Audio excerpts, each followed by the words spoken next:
kununua kioo kabla ya saa 4. bahita baragenda bafata amafaranga bagura ikirahure mbere ya saa 4. Saa 4 kasoro dakika 5 walifika nyumbani kwangu na kioo saa kina fundi. 4 n'iminota 5 bari bahageze n'ikirahure cyanangije gufungwa mu modoka. Kwa hiyo haraka haraka kioo kikabandikwa, saa 4 kamili kioo kimekuwa sawa. Aho ngaho saa 4 izuzuye ikirahure cyari cyanangije kujya ku modoka. Yule katala jini sasa ndio akachomoa ile sindano. Hanyuma icyo gihe rero uwo jini witwa katala nibwo yavanyemo rwa rushinge mu mutima we. Kwa hiyo shekhe anaweza kufanya chochote kwa mtu ambaye hajamwamini Yesu na ikawa. Nukuvuga ngo shehe afite ububasha bwo gukora ikintu kibi cyose gishobotse ku muntu ari kutarakira Yesu nk'umwami n'umukiza. Kwa mfano nilikuwa ninaagiza majini mjini yatafute watu yawauguze miguu.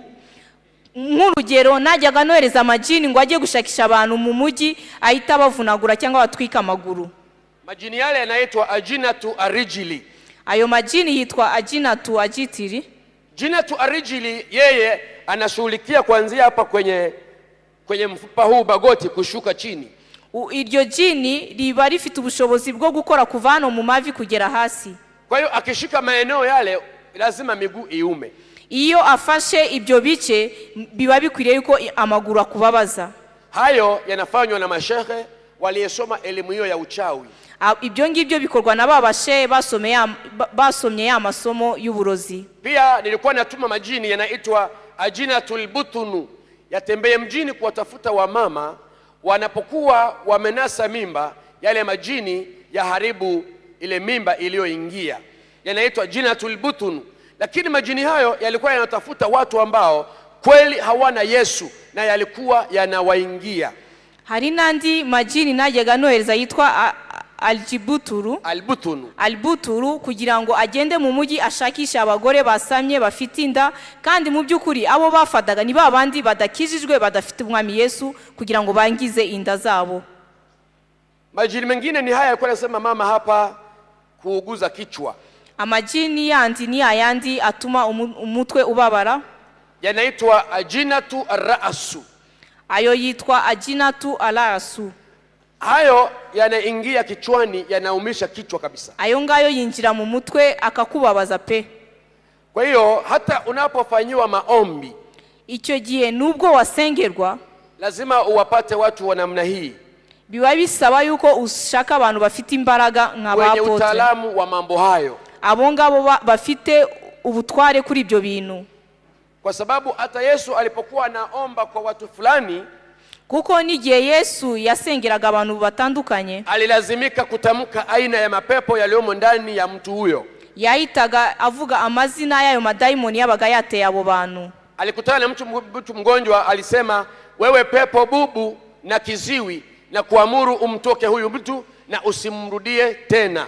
Yahuye n'umuntu rero ahita tegeka ngo wowe wa mudaimoni wo kutavuga ndetse no gupfa amatwi ndagutegetse kugira ngo usoke muri uyu muntu. Kwa hiyo ukisikia kichwa kinauma, kama sio kichwa kwa kuwa na jua, njoo kwa pastor atakuombea. Wakumva rero ubabaye uwo mutwe atari kuvuga yuko ari izuba ryakurasiye ukabubabara kubwizuba, ujye usanga abakozi b'Imana bagusengere. Kingine nilifanya ilikuwa ni kutuma majini mjini kuingia ndani ya watoto wa Kikristo au mabinti wa Kikristo wasiolewe. Ikindi najyaga nohereza amajini kugira ngo agende afate abakobwa b'abakristo kugira ngo batarongorwa. Na wale mabinti ambao kweli ni watu wa kusali na kutoka, yani dini ya Kikristo wanaiona kama ni dini ya kawaida, majini yale yalikuwa yanawaingia. Abangaba rero b'abakobwa bafata ubukristo nk'ubusanzwe, ayo majini yajyaga bafata kabijira. Na tunawaagiza wale majini waende chooni, wanachukua kinyesi, alafu wakitembea na kinyesi wanawapaka usoni. Twajyaga tubwira ayo majini rero ngo agende mu misarani, afate imyanda yo mu misarani, afate abo bakobwa yabasige mu maso. Kwa hiyo unapotizama usoni namna hii, ukareba umuntu mu maso gutya, mtu anayetaka kwamba anataka nitafute mchumba, lakini yukutana na binti akimtizama usoni anakuta usoni umeharibika. Hanyuma uwo muntu wifuza umufasha yamwitegereza mu maso agasanga mu maso he harangiritse. Lakini wewe ulinawa nyumbani vizuri na ulipaka na kama ni poda ulifanya hivi na hivi. Ariko ugasanga mu byukuri uri umukobwa mwiza rwose, wakarabye, wisizaga poudre, washizeho n'agafresheri mu maso. lakini unaonekana haufai. ariko ukagaragara nabi udakwiriye. Kingine, tulikuwa tunaagiza majini katika nyumba za Wakristo ambazo bado hawajamwamini Yesu. Ikindi twajya twohereza amajini mu mazu y'abantu batarizera Yesu. Baba anakuja, anatoka kazini, anafika mlangoni, pale anakuwepo jini anaitwa Jinatu Albabu. Ugasanga umupapa w'urugo avuye ku kazi, yagera ku rugi ugasanga hari jini ryitwa Alubabu. Sasa akitoka kule anaraha kidogo, akifika hapo anabadilika, anakasirika. Ugasanga umuntu yavanye umunezero hanze, ariko yagera ku rugi mu rugo rwe akahita ahinduka akarakara. Na anapoingia ndani, wababa wengine huwa wana viti vyao rasmi, anakalia akifika.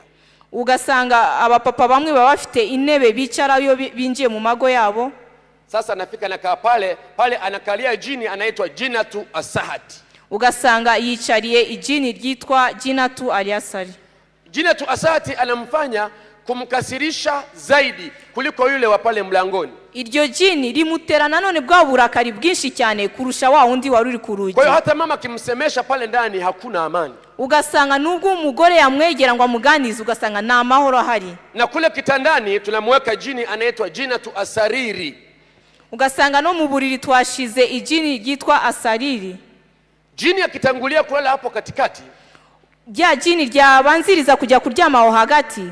Mama akianza kuja kulala au ni baba ametangulia kulala, niba ari umupapa wabanjirije kujya kuryama mu buriri cyangwa se niba ari umugore wamutanze mu buriri, mama atasogea mpaka mwisho kwenye ukuta kule. Uzasanga umugore yigirayo akigira hirya kabisa, na baba atakaribia huku kuanguka kabisa. Uzasanga n'umugabo nawe yegera hirya yenda nko kugwa hasi. Wote wale wanachukiana, abo ngabo bambiri bakangana, sababu ni Jinatu Asariri yuko katikati. Kuko ijini ryitwa Jinatu Asariri ryabaryamye hagati, na hakuna anayeweza kumgusa mwingine hivi. Na muntu numwe rero muri cyo gihe wakora kuri mugenzi we gutya. Kwa hiyo agizo la Biblia kwamba na malazi yawe safi siku hiyo hamna.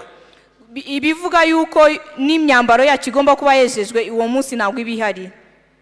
Ndoa na yeheshimiwe na watu wote, kandi ko ubukwe bugomba kubahwa na bose. Ili ndoa yeheshimiwe, sasa lazima tufanye maombi. Kugira ngo ubukwe bubahwe rero biradukwiriye yuko dusenga, ili amani nyumbani ipatikane, kugira ngo amahoro mu rugo agaruke, mabinti wetu waolewe, abakobwa bacu barongorwe.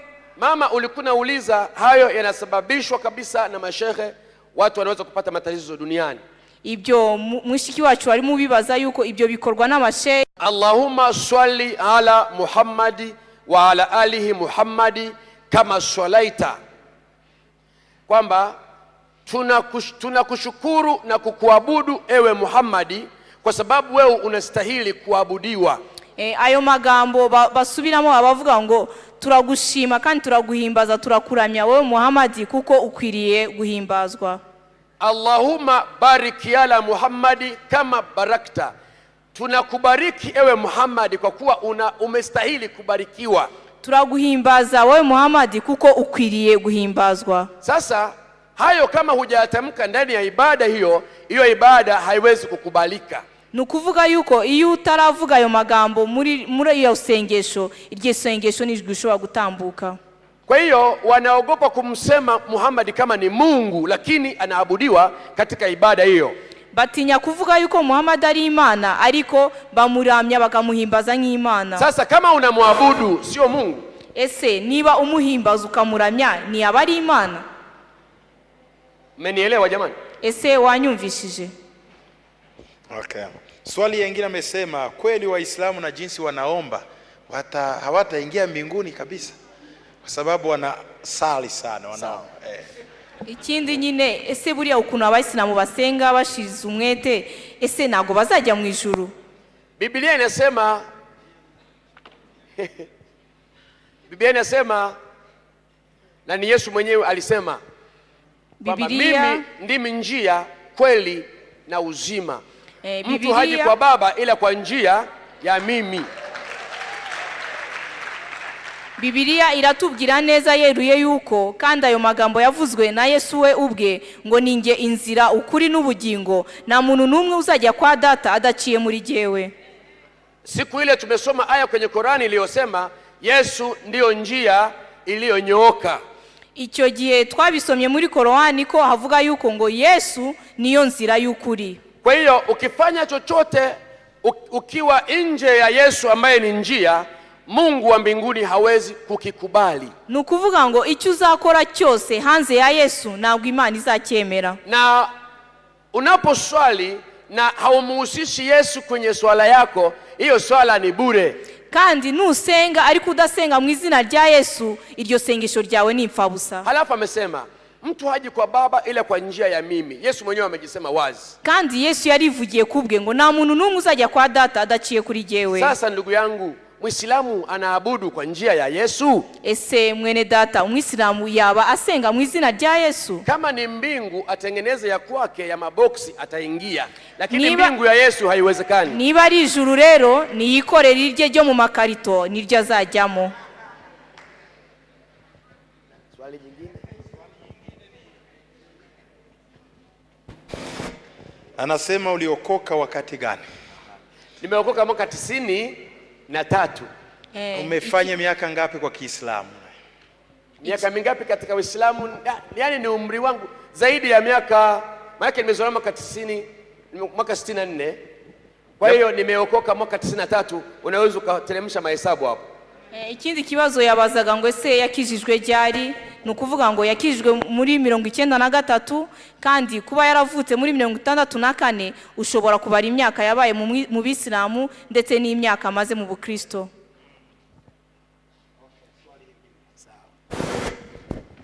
Murakoze. Abakristo tujya tugira uburyo butandukanye bwo gusenga. Wakristo tunakuwa na kawaida mbalimbali ya kuomba. Nukuvuga strategies zitandukanye. Tunakuwa na strategy mbalimbali ya kuomba, amna namna mbalimbali ya kuomba. Muri ubwo buryo hari ibyo nakwita possible tujya dufata nka ninjoro. Hari igihe tujya dusenga wenda tuvuge ninjoro. Kuna wakati tunaomba usiku nka saa 9 kama saa 9 za usiku, kubera ko tuzi ko ari ingenzi gusenga icyo gihe, sababu tunajua kama ni muhimu sana kuomba kwa hiyo saa ya saa 9 ya usiku. Abandi bafata yandi masaha. Rero nagira ngo mudusobanurire, kubera ko icyo gihe iyo dusenga tuba tuzi ko hari imbaraga z'abarozi turi kurwana nazo, tuba tuzi kandi ko hari uburyo nyine budasanzwe turimo gukora. Nkagira ngo mbaze umukozi w'Imana niba koko abarozi nabo amasaha ya nijoro ari amasaha bajya bafata kenshi kugira ngo nabo bakore imigambi yabo. Sababu wa Kristo tunaombaka saa za usiku, tunajua kama tunafukuza nguvu za giza na za walozi. Sasa nataka kujua ya kwamba na walozi nao wanakuwa na masaa ya usiku ya kufanya matendo yao, kusema nijue vile ya kuwa naomba. Kwanza nikupongeze mama kwa kuwa una kawaida ya kuomba Mungu usiku. Reka ngushimire ruko rwose ugira umwanya wo gusenga nijoro. Kama kuna wakati mzuri wa kuangamiza nguvu za shetani za wachawi ni wakati huo. Niba hari igihe cyiza rwose cyo gusenga no kwirukana imbaraga z'abarozi ni igihe cy'ijoro. Wakati sisi tulipokuwa ni wachawi tukitaka kuwanga usiku, kufanya mambo ya kiuchawi usiku, tulikuwa kwanza tunavuta hewa. Ni wapi wanapoomba Wakristo na maombi yale ya wanaelekezea wapi? Igihe rero twari abarozi twashaka kujya gutera ibitero bya nijoro tugiye kuroga, twajyaga tubanza tugahumeka umwuka kugira ngo tumenye ahantu hari abakristo bateranye barimo gusenga, kandi tumenye ngo ese barimo barasengera iki, berekeje hagana hehe. Tukiwa pale Ujiji tukiona kule Mwanga ndio kuna watu wanaomba wanashambulia wachawi, kule hatuwezi kwenda, tunaelekea mahali pengine. Twabona turi nka Ujiji tukabona hari nk'umucyo ahantu runaka ariho barimo gusengera, ako gace nitwakajyagamo ahubwo twajyaga mu kandi gace. Na watu wa Mwanga ambao ni wachawi wenzetu tulikuwa hatuwezi kuwapata kule Ujiji kwa kuwa wamefungwa na maombi ya watu wa Mwanga. Wachawi wote hawafanyi chochote Mwanga. Kandi abarozi bo muri ako gace habagarimo amasengesho y'urudaca, nago twashoboraga kubafata kugira ngo tujye gukorana kuko amasengesho yabaga yababoshe nta kintu bakibashije gukora. Hata mawasiliano ya wachawi wa Ujiji na wa Mwanga yalikuwa yanakatika, hatuwasiliani. Kandi ugasanga ubwumvikane ndetse cyangwa communication hagati yacu n'abari aba Ujiji amajwi agacika nitwumvikane. Sasa mchana panapokucha ndio tunakutana tunaulizana bana, vipi mambo huko? Wanatuambia Hanyuma- hapana, kule walokole walitufunga. Hanyuma mu gitondo bwacya akaba aribwo duhura tukabazanya, ese iyo ngiyo iwanyu ni amahoro? None bakatubwira ngo ya rwose badufunze, batuboshye abakristo ntabwo twasohotse. Umenielewa mama? Ese wanyumvishije? murakoze. Asante. Ejo mwatubwiye, umunsi washize mwatubwiye ukuntu igihe mwajyaga kubona PhD yanyu abari babari imbere, mwatubwiye abayobozi batandukanye, ndibaza mwatubwiye Muhammad Gaddafi, mutubwira Arafat na Saddam Hussein. Kuna wakati ya juzi ama jana ulituambia wakati ya kupata ile PhD kulikuwa waongozi fulani walikuwa mbele zako na ndani yao kulikuwa Gaddafi, Yasir Arafat na wengine.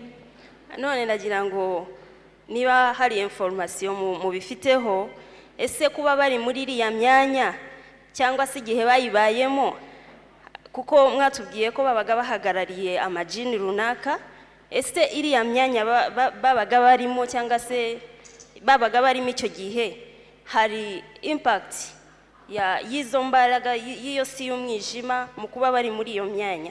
Sasa nataka kuuliza hivi, kuona siku ya leo ni waongozi wakubwa ama ile wakati walikuwa wakiwapa PhD wanasimama kama waongozi wakubwa, ni kusema ya kwamba kuna hizo nguvu za giza za majini zinawatumikisha na zinafaa wakwe wenye wako siku ya leo ama na wale wakati ya kupana PhD? Asante. Wale viongozi kusema ukweli wanaongozwa na nguvu za giza. Mvugishije ukuri abo bayobozi bakoreshwa n'imbaraga z'umwijima. Ndio maana nilisema wakati ule ninapata PhD pale niliapa au nilikabidhiwa kile cheti na jini. Niyo mpamvu nanjye ngiye guhabwa yamamya bumenyi, niyo mpamvu naherejwe iyo diplome yanjye ni jini. Kwa hiyo bila majini hakuna Uislamu. Nirudie tena, reka nongere mbisubiremo, hatari wa majini Uislamu nabwo. Na ili mtu aepukane na majini ni lazima awe mtu aliyemwamini Yesu kisawasawa. Kandi kugira ngo umuntu atandukanye n'amajini by'ukuri nukugira ngo akizwe yomatane na Yesu by'ukuri. Nirudie tena mahali hapa nilisema hivi, majini yaliruhusiwa yaingie ndani ya mwili ya Waislamu. Reka nongere mbisubiremo yuko amajini yahawe uburenganzira bwo kwinjira mu mibiri y'Abayisilamu. Kwa hiyo akiwa Muislamu hakuna njia ya kukwepa jini. Nukuvuga ngo iyo ari umwisilamu nta nzira aba afite yo guhunga amajini. Umenielewa mama? Ese wanyumvishije mama? Asante sana. Urakoze cyane. Mfite ikibazo kimwe gikubiyemo bibiri bigufi n'icyifuzo. Nina ulizo limoja na nahitaji ingine. Mwatubwiye ukuntu mukoresheje ariya mariganya nyene y'amajini mwashobora kugenda mugasambanya abantu, abagore bafite abagabo kandi baryamanye. Mulituambia ya kwamba kama mlikuwa na uwezo kuhusu majini ya kwenda mkalala na wanawake na wanalala na waume wao. Turabizi neza ko mwabikoze mutarakira Yesu. Tunajua kama ile yote mlifanya kabla mjapokea Yesu. Niki gituma ndifuzaga kubabaza, mu kubikora byabaga ari ry'umubiri gusa cyangwa byabaga bifatanye n'umugambi wa Satani wo kwangiza ingo, cyangwa byari bifatanye? Niba byari bifatanye, iki umwahaga priority cyari kihe? Sasa kwa kufanya hivyo nataka kuuliza, ese ni mwili ilikuwa na watuma kufanya hivyo ama mlikuwa mnataka kujikamatisha na shetani wa kuvunja manyumba na kuvunja wabibi na wabwana? Kama ni hivyo, sasa ni hitaji gani mlikuwa mnataka kufikia? Priority ilikuwa ya wapi katika hivyo viwili? Priority katika hivyo viwili ilikuwa ya wapi? Na priority kwa ile vitu vilikuwa ya gabi. Nikuvuga ngo icyo mwari mugambiriye mugendere cy'ingenzi cyari ikiye muri ibyo bintu bibiri. Kifupi, Biblia inasema atendaye dhambi ni mtumwa wa dhambi. Mu magambo make Biblia iratubwira ngo ukora icyaha ni intumwa y'icyaha, ni imbata y'icyaha. Pamoja kwamba unafurahisha mwili wako, lakini kiongozi wa mambo hayo ni shetani. Icyambere ubushimisha wenda unezeza umubiri wawe ariko ubunezeza na Satani nanone. Kitu kingine ni kuharibu maisha ya hao watu waliokubaliana kuishi pamoja kama mke na mume. Ikindi nanone ni ukwangiriza ba bandi baba baremeranyije kugira ngo babane nk'umugore n'umugabo.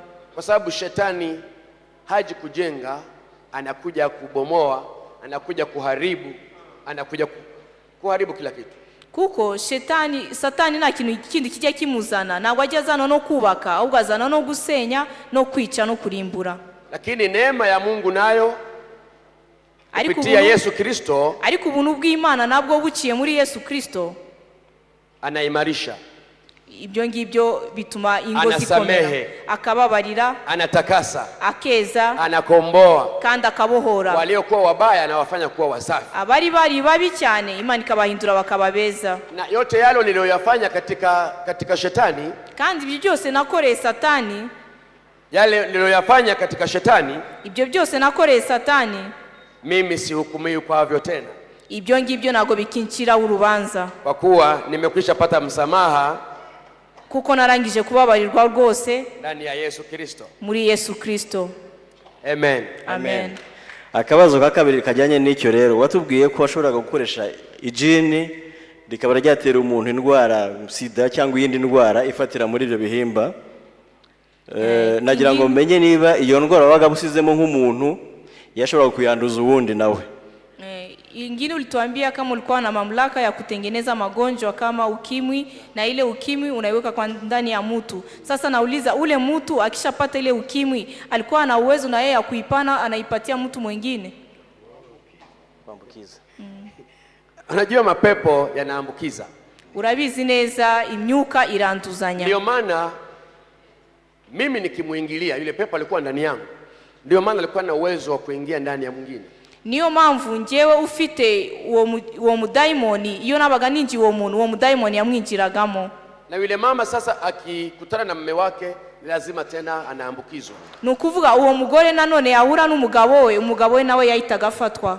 Sawa ndugu yangu. Asante sana. Sasa ile sasa cya kifuzo kijyanye n'ibyo mu by'ukuri ninahitaji sasa, kwa hiyo ndagishingira ku byo watubwiye. Numvise ko watubwiye abantu benshi bakiriye Yesu kubera ubwoba bwo gupfa. Na nitasimamia kwa hiyo nikuulize kama ulituambia vile watu wengi walimpokea Yesu juu ya woga ya kufa. Hamwe n'ibyo rero ngatekereza ko iyo Mana ituma abantu kubera gutinya urupfu bahirukira bakwemera kwakira Yesu, ndakeka ko ishobora no gukorera mu gufuha kugira ngo abantu babe bakwakira Yesu. Ni kusema inawezekana kama ile Mana, ile Mungu mwenye anaweza kaacha watu wanaokoka juu ya kuogopa kifo, anaweza katumikisha na wivu wake kusema watu wampokee kabla hawajakufa. Hakaba hari abamama benshi baba bakijijwe kandi abagabo baba badakijijwe. Na kuna kuwepo wamama wengi wanaokoka lakini wa baba zao hawaokoke, wa bwana zao. Bakabahohotera cyangwa bakabatoteza kugira naho bajya bifatira mu gahanga bashumba, bakavuga ko bashumba babamaze babatwaye. Unakutana kunafika nafasi paka wanakuja paka kwenye wachungaji wanatafuta kuwapigia mbele, wanasema kama watumishi wa Mungu washachukua wabibi zao. None mushumba ko watubwiye tekinike zinyuranye, harimo yo gusambanya abagore babandi, harimo izo byo kushyira amajini hagati yabo kugira ngo bangane, ndakeka ko ubwo bafite abakorera Satani bafite amayeri menshi bakoresha kugira ngo basenye ingo. Hari ukuntu wenda wifatanije n'itorero kuko bafite ibikoresho, wazakora nk'ikintu cy'ubuhamya bw'ibyo mikorere yo gusenya ingo iri mu murongo neza, kugira ngo abantu batagera mu masengero bazabimenye, wenda n'aba bagabo bashobora gufera abagore babo batazi ko ahubwo amasengesho yabarinze, bakazaba bagira inzira kuba bakoyoboka Yesu birinda no kwandura. Sasa nilikuwa nikiomba hivi, kama vile unajua mambo mengi kuhusu unyumba wa bibi na wa bwana, na vile shetani anaingia na jini analala katikati, wanachukiana ama wengine wanakuja wanawalala nao. Sasa kuna jinsi unaweza kutayarisha, kama ni mafundisho makali sana na inaenda kwa public yote, wale wa bwana wenye wanauzikisha wabibi zao wafundishwe nao wajue hiyo, kama ni maombi ilikuwa ikiwalinda kama walikuwa walishashambuliwa na shetani. Asante ndugu yangu, sisi kule Dar es Salaam tunafanya hivyo. Urakoze cyane mwene data, iyo ngiyi iwacu Dar es Salaam twarabikoze. Tumekuwa tukiita kongamano kama hizi makanisani, Waislamu hatuwezi kuwapata na wengine hatuwezi kuwapata. Twajyaga duhamagara nko mu biterane nk'ibi ugasanga abayisilamu ntibabyitabiriye. Kwa hiyo tumekuwa na program katika television. Hanyuma twashizeho gahunda kuri televiziyo. Tunafundisha hayo ambayo nilikuwa ninayafanya katika Uislamu, na kwa sababu television inaangaliwa na watu wengi, wanakuwa wanajifunza kupitia television. None ugasanga kubera ko benshi bashobora gukurikirana televiziyo, benshi bakiga ibyo ngibyo babikurikirana kuri televiziyo. Tunapozungumza mambo kama haya, mke na mume wako sitting room, na hayo kweli yanahusu unyumba, kila wanakuwa wanaambiana hayo anayosema yule bwana ni kweli, ndivyo tulivyo. Icyo gihe rero iyo uwo mugore n'uwo mugabo bari muri salo yabo barimo kureba iyo televiziyo, bakabyumva bakabibona, bakahita bavuga ngo ibyo uriya mugabo arimo kuvuga ni ukuri kandi nibyo birimo kutubaho. Kwa mfano tulikuwa tunaagiza mapepo mashuleni, kila palipo mashule sekondari, vyuo vikuu. Ugasanga ari nk'amajini twajyaga twohereza mu mashuri, ugasanga mu mashuri makuru ya sekondari cyangwa ya primary, tunapeleka majini wanasimama pale mlangoni. Tukohereza amajini agahagarara mu rugi, yanayoitwa azilatu al-aqli, yanayoweza kuchafua ama kuondoa ufahamu wa mwanafunzi wa Kikristo. Ugasanga ayo majini yitwa aliziyaturi aliyakili ashobora kugenda agafata ubwenge bw'umukristo akabumumaramo. Kwa kuwa tulikuwa tunaamini kwamba Wakristo ndio wanakuwa wanasoma na wanapata ajira hata serikalini, kwenye makampuni, kwenye mashirika, kuliko watoto wa Kiislamu. Kuko twari twarabonye yuko abakristo nibo biga bakaminuza ndetse bagahabwa imyanya ikomeye ndetse no muri leta no mu buyobozi kurusha abana bacu b'Abayisilamu. Ili wawe kama watoto wetu, basi tuwanyanganye akili zao. Noneho tukibwira tuti kugira ngo nabo bamere nk'abana bacu, reka tubambura ubwo bwenge. Na kweli akiketi pale darasani namna hii, ugasanga rero uwo mwana yagenda yakwicara mu ishuri nk'uku, mwalimu anafundisha, umwarimu akigisha, lakini haelewi chochote. Ariko ugasanga umwana nta kintu na kimwe yumva, kwa sababu akili jini amekwisha ondoa, kuko ubwenge bwose ijini ryabutwaye. Sasa akirudi nyumbani, yasubira mu rugo rero, anafika naeleza wazazi wake, akagenda akabwira ababyeyi be, baba na mama, mimi napofundishwa sielewi kitu kabisa. Akababwira ngo data ngiyo niga rwose nta kintu na kimwe mba numva. Wale wenye busara wanaongozwa na Roho Mtakatifu, ariko babandi basenga bayobowe n'Umwuka Wera, wanapeleka watoto wao kwa wachungaji, wanawaombea, bahita bajyana abana babo ku bakozi b'Imana bakabasengera. Watoto wale wanarudishwa akili zao, hanyuma abo bana bagasubizwa ubwenge bwabo. Lakini wasiojua, ariko abatabisobanukirwa, wanachukua fimbo, bafata inkoni, wanaanza kutandika watoto, bagatangira kubakubita. Ninyi hamna akili, mwebwe nta bwenge mufite. Na kweli hawana akili, zimenyanganywa. Kandi mu by'ukuri ntabwo baba bafite kuko babutwawe. Unafikiri akili inarudi kwa kupiga mtoto? Ese uribaza ko ubwenge bwagaruka kubera gukubita umwana inkoni? Mtoto anapokuaga asubuhi, iyo umwana gusezeyeho mu gitondo, njoo mwambie mwanangu njoo tuombe, ujye umuhamagara umbwire ngo mwana wanjye ngwino ngusengere, mfunike kwa damu ya Yesu, umutwikiriza amaraso ya Yesu, alafu mwambie nenda na Mungu akubariki, hanyuma umubwire ngo genda ku ishuri Imana iguhe umugisha. Ndivyo inavyokuwa. Ibyo ngibyo nibyo bizabigenda neza. Murakoze cyane. Asante sana.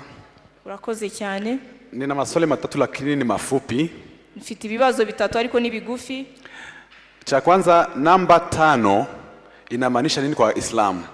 Kwa sababu Muislamu wa kweli au Waislamu wanaomba mara 5 kwa siku. Nashaka kumenya ese umubare 5 usobanura iki ku Bayisilamu, kuko umusilamu nyawe asenga 5 ku munsi.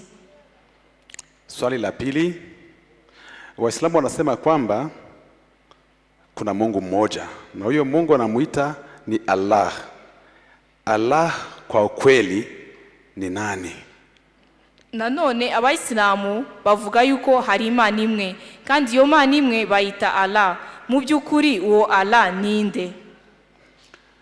Swali lingine ni kuhusu gisi Waislamu wanavyoomba, mwisho wanafanya kama hivi.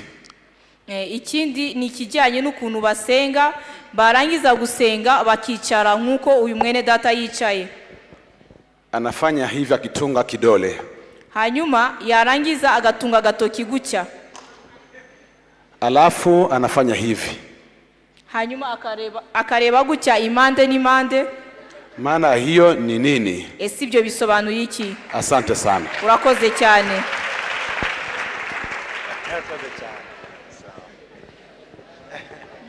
Namba 5. Wowe rwose.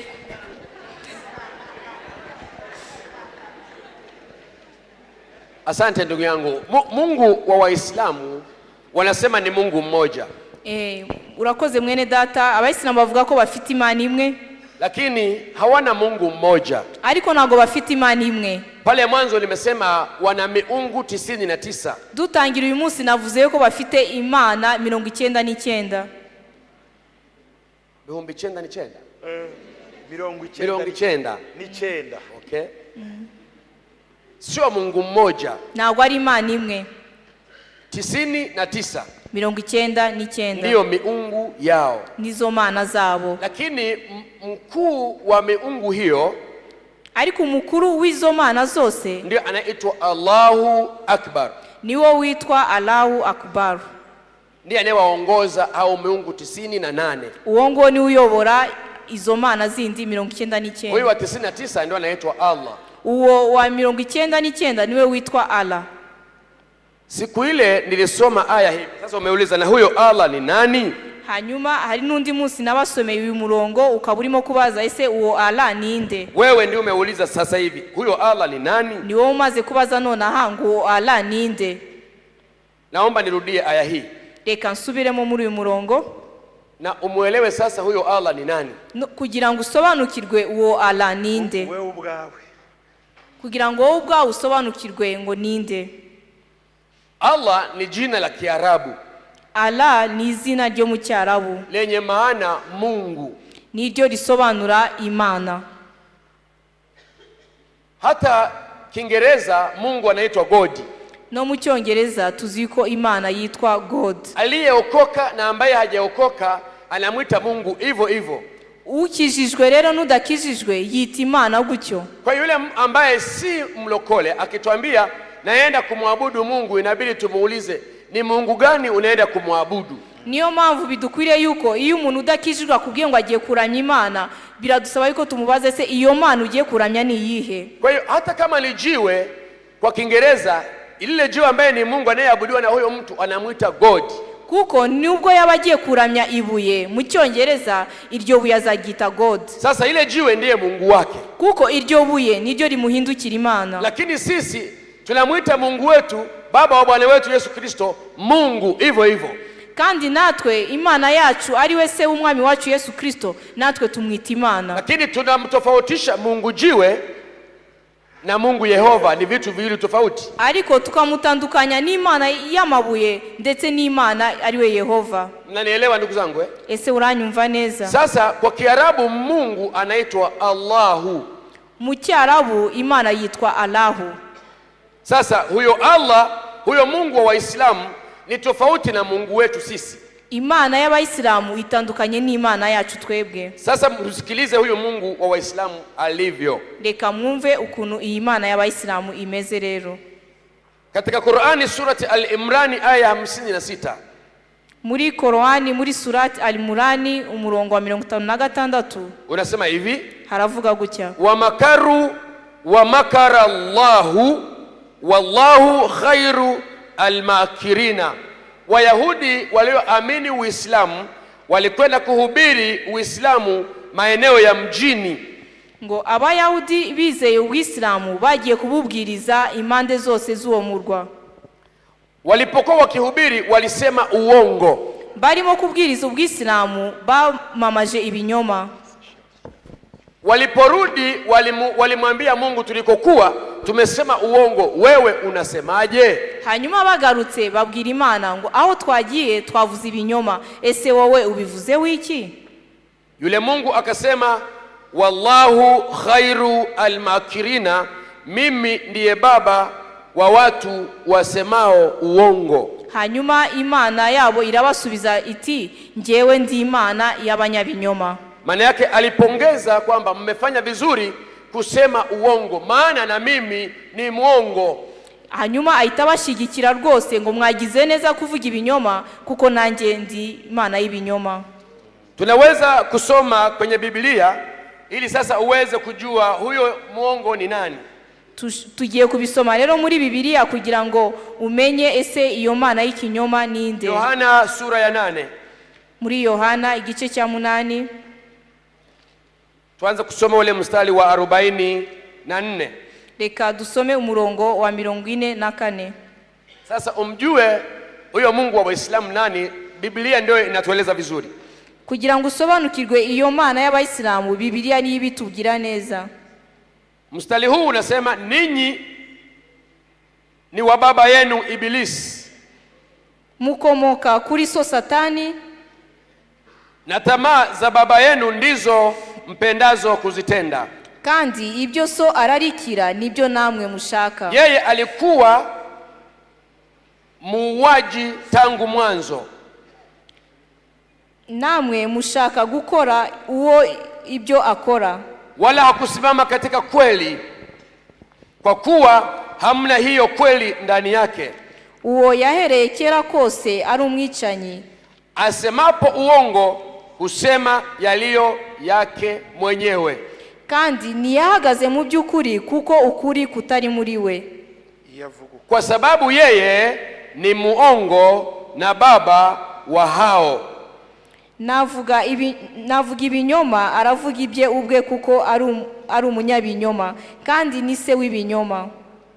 Kwa hiyo Biblia imetuambia baba wa uongo ni Shetani. Biblia imaze kutubwira yuko ise w'ibinyoma ari Satani. Qur'ani amejitamka kwenye Qur'ani kwamba yeye ndiye baba wa uongo. Ndetse no muri Qur'ani byavuze yuko ari we se w'ibinyoma. Kwa hiyo unapomwacha Yesu, unapoacha Ukristo ukaingia katika Uislamu, nukuvuga ngo iyo uvuye mu Bukristo ukinjira mu Bwisilamu, kweli kwa tafsiri sahihi umekwenda kwa Shetani kabisa. Nukuvuga ngo tubisobanuye neza muri akakanya ubugiye kwa Satani. Na unapotoka kwenye Uislamu au unapomwacha huyu Mungu Allah, cyangwa se waba uvuye mu Bwisilamu cyangwa ukareka iyi Imana yitwa Allah, ukaja kwa Yesu, ukaja kwenye Ukristo, umekuja kwa Mungu mkweli wa kweli. Ukaza kuri Yesu, ubuje ku Mana y'ukuri. Nikupongeze wewe ambaye umeuliza swali hili. Reka nkumurize wowe wabashije iki kibazo.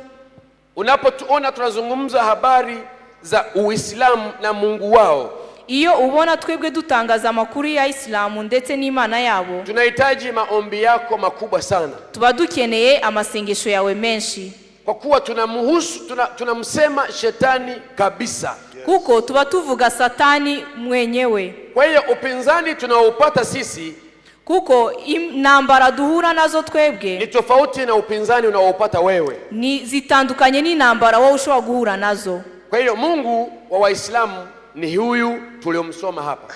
Imana y'Abayisilamu rero ni Imana dusomye hano hano. Umenielewa mpendwa? Ese wanyumvishije mukundwa? Namba 5 inamaanisha nini? Uislamu una mambo matano. Islamu rero igira ibintu bitanu. Al-awalu, la kwanza katika hayo matano, shahadatun. Yani unashahidilia kama unahitaji kuacha Ukristo, unashahidilia, unasema ninashahidilia kwamba hakuna Mungu apasaye kuabudiwa kwa ukweli isipokuwa ni huyu Mungu Allah Shetani. Icyambere rero muri ibyo bintu bitanu bagira, ugomba kwatura ukatuza kanwa kawe yuko na yindi Imana iriho atari Imana ariyo Allah. Na lazima ukatae wakukatalisha kwamba Yesu si Mungu na Yesu si mwana wa Mungu. Kandi bahita bakwangisha yuko Yesu atari Imana kandi atari n'umwana w'Imana. Na unapokana kwamba Yesu sio Mungu na Yesu si mwana wa Mungu wala hakufa msalabani, maana yake sasa umeukataa utendaji mzuri na wa maana wa kiungu ndani yako, unakubali utendaji wa kishetani uingie ndani yako.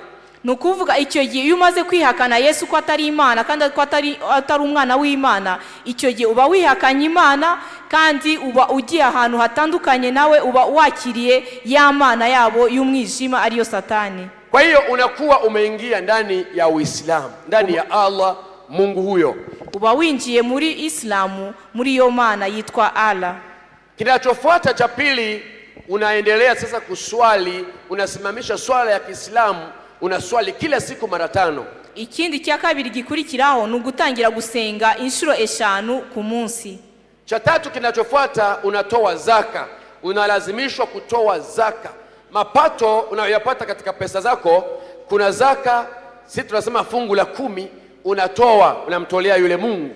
Ikindi cya gatatu ukora uhita utanga ituro, twebwe tukunda kuvuga ngo ni icya 10, nawe rero mu byo ukora ukunguka utangamo icya 10 cyawe kuri iyo mana, ukayiture iyo mana. Na kingine ni kile tukao tunasema kwenye Uislamu, kufunga siku 30 za Ramadhani. Yani ile ni nguzo mojawapo inayotimiza Uislamu. Kumfungia mtoto wa mfalme aliyekufa, unamfungia siku 30, ni mojawapo ya nguzo katika Uislamu. Ikindi cy'ingenzi kimeze nk'igikuta gishingikije ubwisilamu ni bya bindi byo kwiriza ya minsi 30 ukirizira wa mwana w'umwami witwaga Ramazani. Kingine cha 5 ni kwenda Maka, sasa kwenda kuzunguka ile kaburi ya Muhammad na kuomba yale majini yake Muhammad yaingie ndani yako. Ikindi cya 5 rero ni kujya Imaka ukajya kuzenguruka inshuro 7 bya rimbi rya Muhammad. Kwa hiyo namba 5 inaashiria swala 5 au nguzo 5 za Uislamu. Uwo mubare 5 rero ubusobanura ibyo bikuta 5 cyangwa se inkingi 5 zigize ubwisilamu. Umenielewa baba? Wanyumvishije mwene data? Ile kuna mikao miwili, kuna tahiyatu ndogo na tahiyatu kubwa. Bwa buryo rero bwo kwicara basenga hari uburyo bubiri, hari tahiyatu nkuru ndetse hakaba na tahiyatu ntoya. Tahiyatu maana yake ni maamkizi. Wakati unapokuwa pale unaamkia, halafu unageuza kichwa chako, unasema assalamu alaikum wa rahmatullah, assalamu alaikum wa rahmatullah. Maana yake unapofanya vile ni lazima upandishe kichwa namna hii, halafu uteremshe hivi, halafu ndio unageuka huku. Inasema hivi, yubihathu, tusome haya maneno, yubihathu fil wajha almuslaba, yani unachola msalabani usoni kwako bila kuujua mbele yako, alafu unaamkia majini yaliyoko kulia kwako na unaamkia majini yaliyoko kushoto kwako. Uko rero kwicara basenga mu byukuri biba ari nk'ikimenyetso, uba ukoze ikimenyetso cy'umusaraba imbere yawe, ariko mu buryo utazi ukabanza ukazamura umutwe ukongera ukawumanura, ukongera ukajyana iburyo n'ibumoso, uramutsa amajini y'iburyo ukaramutsa n'amajini y'ibumoso. Manielewa mpendwa? Ese wanyumvishije? Alikuwa anasema miguu. Kidole unasema ashhadu an la ilaha illa Allah. Ndio kile tukusema nashahidilia kwa Mungu Allah kwamba hakuna anayetakiwa kuabudiwa isipokuwa ni huyo Allah, ambaye tumemsoma hapa ni shetani.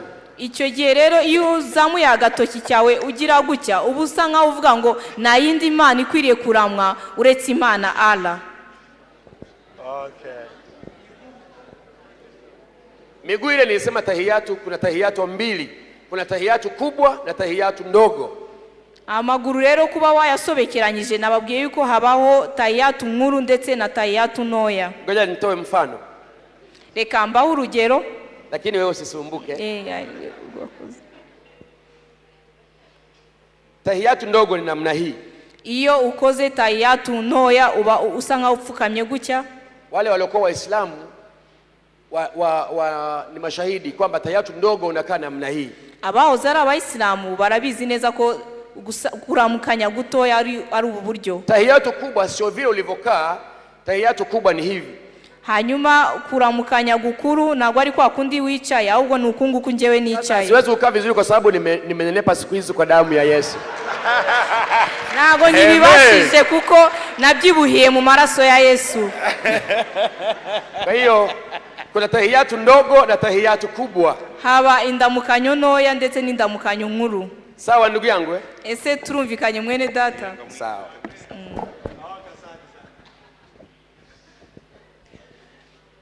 Naitika kwa jina la Odari. Nitwa Odari. Mimi nina swali ndogo sana. Ikibazo cyanjye ni kigufi cyane. Ninaposikia kweli habari za Kiislamu nasikitika sana. Iyo ndimo kumva izi nkuru z'Abayisilamu ndimo kumva mbabaye cyane. Na nilikuwa kabisa nakuombea ili Mungu akuongezea miaka 40. kandi mu by'ukuri ndimo ndagusengera ngo Imana ikongerera imyaka 40. Sababu kweli nikisema ya kwamba we ni malaika ndakuwa sikukosea. Kuko ngewe mvuze yuko uri malaika ndaba nagukoshereje. Unakuwa kabisa na kazi kubwa sana. Nukuri ufite umurimo utoroshye. Sasa naona ya kwamba wewe hauwezi kuzunguka dunia mzima. Ndabona ntabwo ufite ububasha bwo kuba wazenguruka isi yose. Ili uendelee unapotangaza habari njema. Kugira ngo ukomeze ugende utangaze ubutumwa bwiza. Sababu najiuliza kama sisi hatujui lolote la kufanya ili tuweze kuwaokoa Waislamu. Kandi natwe tubona yuko nta bushobozi bwose mbinu gani ambazo tutaweza kuzitumia ili tuweze kuwaokoa wale watu? Nubuhe buryo twakoresha kugira ngo tubashe gukiza abayisilamu? Je, hauwezi ukafungua kituo fulani ili uweze kutusaidia unapotufundisha Kiarabu, tunapojua Kiarabu alafu kweli tutawafundisha? Ese ni watangiza ishuri runaka kugira ngo twige Icyarabu, kugira ngo nitumara kwiga icyo Cyarabu tuzagende tubabwirize? Kaswali kingine ni kadogo sana. Najiuliza kama Uislamu ulianza namna gani na nani wakati gani na objective. Shabaha yao ilikuwa gani? Asante, Mungu awabariki sana. Ikindi nukwibaza ese Uislamu bwatangiye ryari, nande, hehe, kandi bufite iyihe ntumbero? Asante sana. Kwa habari ya kufungua kituo kufundisha Kiarabu, kwa kweli ni kiu yangu.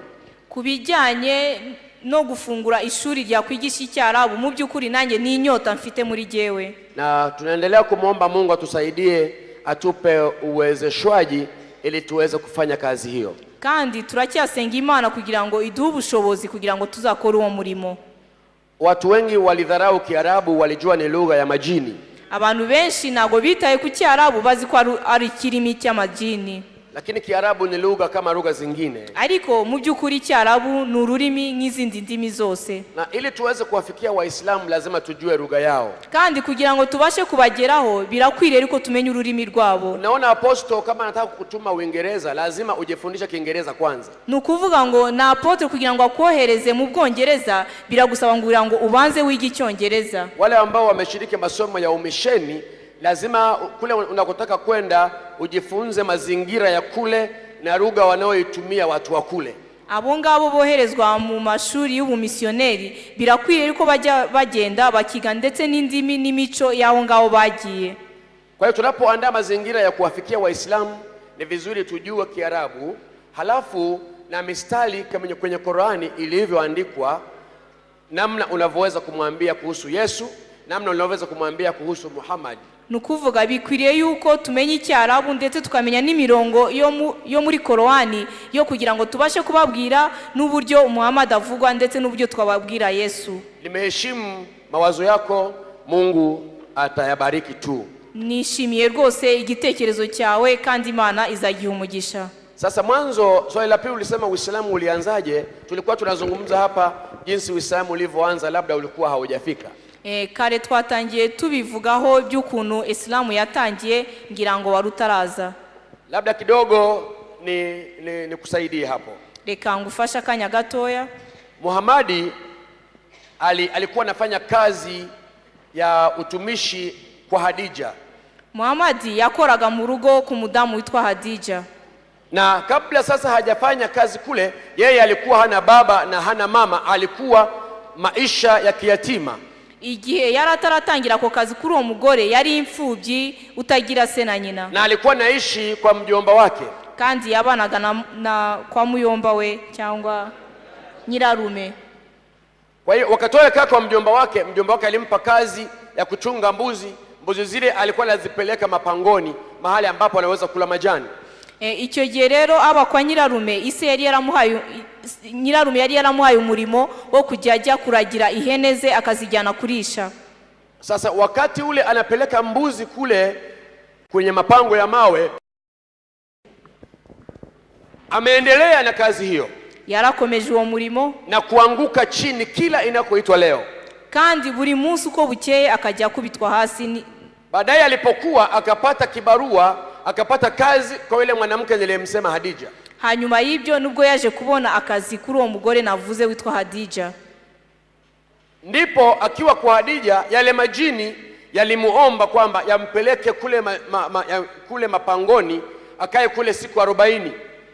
aho ngaho rero ari aho ngaho nibwo ayo majini yamusabye ngo ajye hahandi bajyaga bahurira mu ishyamba ahamara iminsi 40. Na Muhammad alikwenda akakaa kule siku 40. Hanyuma Muhammad ajyayo ahamara iminsi 40. Yale majini sasa yalikuwa ndani yake akiwa kule mapangoni ndio yalikuwa yanamwambia habari ya Uislamu.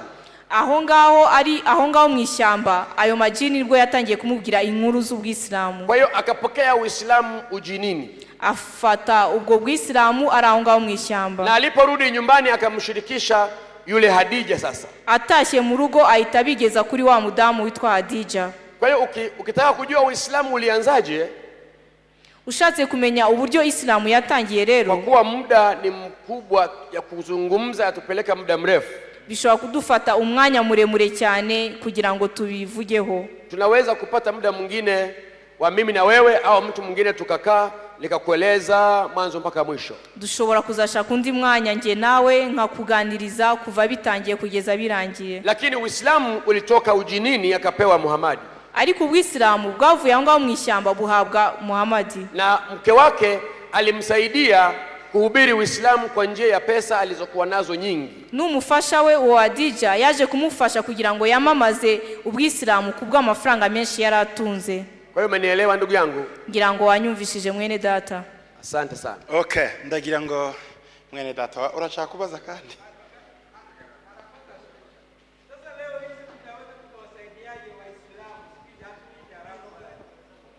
Ni gute twabafasha muri iki gihe cya none kuko tutazi Icyarabu? Kwa sasa hivi nafikiri nimekuwa nikitamka aya kwenye Qur'ani alafu unaandika. Nukuvuga ngo igihe ndimo kuvuga hano umurongo wo muri Qur'ani wowe ujye ufata uandike. Nimekuwa nikitamka aya ndani ya Qur'ani wewe unaandika. Igihe mvuga umurongo wo muri Qur'ani ujye uandika. Kwa hiyo unapoandika ukimfikia Muislamu unamfikia kwa hekima. Wagera ku Muislamu ukabyitwaramo mu bwenge. Kule Dar es Salaam nimekuwa nikuyafundisha vijana wangu kanisani. Aho ngaho Dar es Salaam najyaga nigisha abasore banje. Unakwenda kwa shehe, ukajya kwa shehe, unamwambia mimi ni Mkristo, ukamubwira ngo njye ndi Mkristo, lakini natamani kujua Uislamu, ariko ndifuza kumenya ubwisilamu. Mazingira yenu ninyi Waislamu ni mazingira mazuri, napenda mazingira yenu. Ukamubwira uti rwose kwizera kwanyu kwa Islamu rwose ni kwiza, ndifuza kukumenya. Tena napomtizama Muislamu nampenda sana, kandi nakwitegereza Umwisilamu mbona mukunze cyane. Kwa unapotanguliza hivyo na yeye alipo anasikia moyoni kwamba kumbe tunathaminiwa. Noneho watangira gucyumubwira bwa bwibone bukamuzamukamo akavuga noneho turashakwa. Kwa hiyo unaambia kuna aya moja ambazo huwa nazisikiliza mashehe wanazisema lakini sizielewi, ndio nimekuja kwako unisaidie aya hiyo inasemaje. None ukamubwira uti haramba ari mirongo runaka numvisha abashehe bavuga ariko sinyasobanukiwe neza, none naje kugira ngo yansobanurire. Kwa vyovyote lazima kuulize ni aya gani. Uko byagenda kose birakwiriye kwa kubaza ese iyo mirongo ni yihe. Kwa hiyo katika ile ambayo tumekuwa tukijifundisha utachagua moja ambayo unaweza kumuuliza yule shehe. Nukuvuga ngo muri ya yindi yose twizeho uzatoranye umurongo umwe uzajya kubaza uwo mushehe. Kwa mfano aya ile Muhammad aliambiwa awe Mkristo aokoke. Nkawa murongo twavuzeho Muhammad asabwa kuba Mkristo. Sasa akiisoma ile utaona anafumba macho. Nasoma uwo murongo uzahitubona afunze isura. Na akifumba macho najua tayari hapa nilishampata. Nafunga isura uzahita wibwira ngo uyu nguyu namwifatiye. Hapo sasa unaingiza maneno. Aho ngaho rero niho utangira ukinjiza ubutumwa bwawe. Hawezi kukupa tafsiri nyingine kuliko ile tafsiri iliyoandikwa pale au uliyoisikiliza hapa. Na kindi gisobanuro ashobora kuguha uretse cya kindi twasomye hano cyangwa nacyo we yagusomera aho ngaho. Namuuliza kama Muhammad aliambiwa awe Mkristo, sasa inakuwaje? Yeye aliwezaje kuhubiri Uislamu na inawezekanaje wewe uwe Muislamu kama kiongozi wako aliambiwa awe Mkristo? None icyo gihe uhitumubaza ese wowe ni gute wakomeza kuba Umwisilamu kandi umuyobozi wawe wizera ukurikira nawe yasabwe kuba Mkristo? Kwa hiyo nafikiri tutakapokuwa tunaendelea kukutana Mungu atatusaidia tu jinsi tutakavyokuwa tunafahamishana jinsi ya kuwasaidia Waislamu. Ndizera yuko Imana izagenda idushoboza uko tuzajya tugenda tugaruka turushirijeho kwiga uburyo tuzajya dufasha abayisilamu. Mungu awabariki sana. Imana ibaho umugisha cyane. Ndagira ngo twongere Yesu amashyi menshi cyane. Tutampigia Bwana makofi mengi. Umukozi w'Imana Dr. Paul Hussein Manigo umugisha. Mtumishi wa Mungu Dr. Paul Hussein, Mungu akubariki. Ntidushobora kubaza twese ngo tuzarangize. Hatuwezi tukauliza sisi wote tumalize. Ariko hari abantu barimo badukurikira kuri internet muri uyu mwanya. Lakini kuna watu wiko wanatufata kwenye internet. Umwe ari mu Bubiligi, undi ari Oman, n'undi ari aha mu Rwanda. Mmoja iko kwenye Belgium, mwingine iko Oman na mwingine iko hapa Rwanda. Sinzi ko twakwemera ibibazo byabo bakabisubiza kuko ba Sijui kama mnaweza mkakubali haya maswala yao apite hapa arudishiwe. Okay. Umwe muri barabaza ngo kubera iki, kwa nini dini ya Kiislamu wanatumia lugha ya Kiarabu na tena watu wengi hawajue Kiarabu? Uwa mbere yabajije ati ese ni kubera iki abayisilamu bakoresha ururimi rw'Abarabu kandi abantu benshi batazi urwo rurimi? Sawa. Waislamu wanatumia lugha ya Kiarabu kwa maana moja au mbili. Abayisilamu impamvu bakoresha urwo rurimi ni kubw'impamvu imwe cyangwa ebyiri. Waandishi wa Qur'ani walisema uongo wa namna hii. Abanditsi ba Qur'ani bavuze ikinyoma kimeze gutya. Na tumesema uongo kwa Muislamu sio vibaya kwa sababu hata Mungu wao ni muongo. Kandi twavuze yuko ikinyoma ku Mwisilamu ntabwo ari ikintu kibi kuko n'Imana yabo rwose ni nyabinyoma. Wanasema qad anzalna alqur'anu bil arabiyya afala taqiluna, kwamba Qur'ani ilishuka kwa lugha ya Kiarabu wakati Qur'ani imeandikiwa hapa duniani kwa lugha ya Kiarabu. Uongo wanaosema eti ilishuka. Baravuze bati ngo Qur'ani yamanutse iva mu ijuru yanditswe mu Cyarabu, kandi ibyo ni ikinyoma kuko Qur'ani yandikiye hano ku isi yandikwa mu Cyarabu. Kwa kuwa Qur'ani iliandikwa kwa lugha ya Kiarabu, wanathamini Kiarabu kuliko lugha nyingine yoyote duniani. Kubera yuko Qur'ani yanditswe mu Cyarabu bizera urwo rurimi kurusha izindi ndimi zose. Kingine wanachofanya wanasema hata idha tama fil qabri almalakaini yu'assualataini bil arabia, hata mtu anapokuwa amekufa Muislamu akiwa kaburini, kuna majini wawili wanaomjia mle kaburini wanamuuliza kwa Kiarabu. Bakavuga yuko ndetse niyo umuntu yamaze gupfa ari mwimva ye hari amajini abiri ajyaza akamugenderera akamuganiriza muri icyo kirimi. Yanamfuata kumuuliza hivi, ma dinuka, wewe umekufa lakini dini yako ni nini? Dini yako ni ipi? Ayo majini akamusanga akamubaza ngo wewe wapfuye ariko idini ryawe ni irihe? Yeye anajibu al-dinul al-islami. Kwa hiyo wanamfundisha kwamba utakapoulizwa useme ukiwa huko dini yangu ni Islamu. Bakamwigisha bamubwira ngo nubazwa n'amajini uri mumva uzasubize ngo idini ryawe ni iry'Islamu. Kwa hiyo anaulizwa kwa Kiarabu, abazwa mu Cyarabu. Na ndio maana masomo yote ya Kiislamu lazima usome kwa Kiarabu. Niyo mpamvu amasomo yose yo mu Bwisilamu ugomba kuyiga mu Cyarabu. Nafikiri hilo ndio jibu sahihi. Ndibaza ko icyo ari cyo gisubizo nonaha. Undi yabaje ngo inkoni 100 bakubitwa bagiye kurongora zivuga iki? Eti fimbo 100 wanaopigwa kabla ya kuoa zinamaanisha nini? Sijue. Ngo wakubitwa mbele yo kurongora. Sizi. Wanapigwa fimbo. Wanapigwa fimbo 100. Kiboko 100 mbele ya ndoa. Kabla hawajaoa. Kabla hawajaoa. Aha. Al-aswain 200 yubihath ala kulli wahid an birijali. Fimbo zile 100 kila kijana anataka kuoa katika Uislamu anapigwa ili kuthibitisha kama kweli ni mzima, na anathibitishwa ni mzima baada ya siku 3 akiwa amepigwa zile fimbo. Izo nkoni 100 rero bakubitwa nukugira ngo abo basore bahakikishe yuko ari bazima, kandi babikubitwa nyuma y'iminsi 3 kugira ngo bamenye neza ko bakomeye ko ari bazima. Kwa baada ya kupigwa siku 3 ndio wanakwenda kumtazama. Hanyuma y'iminsi 3 nibwo bajya kumureba. Na hawaangalii mwili huu wa kawaida. Nago bareba uyu mubiri usanzwe. Wanaangalia sehemu zake za siri kama ni nzima. bahita bareba imyanya ye y'umwihariko ko ari mizima. Kwa hiyo wakikuta ni mzima wanasema wewe ni halali yako kuoa yule binti. None bakahita bamubwira niba uri muzima rwose biragukwiriye ko urongora uwo mugore. Ndio maana yake hiyo. Ibyo nibyo bisobanura. Mwarakijwe muri abarokore inkoni mwarazihunza abasore baraga. Okay, swali yengine anauliza ngo abagore benshi baremewe, je wake wengi wanaruhusiwa kuoa wake wengi? Wanawake wanaruhusiwa? Wanaume kuoa wake wengi inaruhusiwa kabisa. Ikindi kirabaza ngo kurongora abagore benshi biremewe. Qur'ani inatueleza kwa kujifunza kwa Muhammad mwenyewe. Qur'ani tubwira mu bijyanye no kwiga kwa Muhammad wenyine. Yeye Muhammad alifundisha hivi.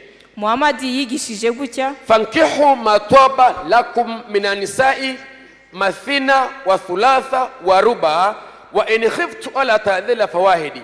Alisema oweni wanawake kuanzia wawili, watatu hata wanne. Kama hamna uwezo wa kuwatoshelezea wale wanne, basi fawahidi, muowe mwanamke mmoja.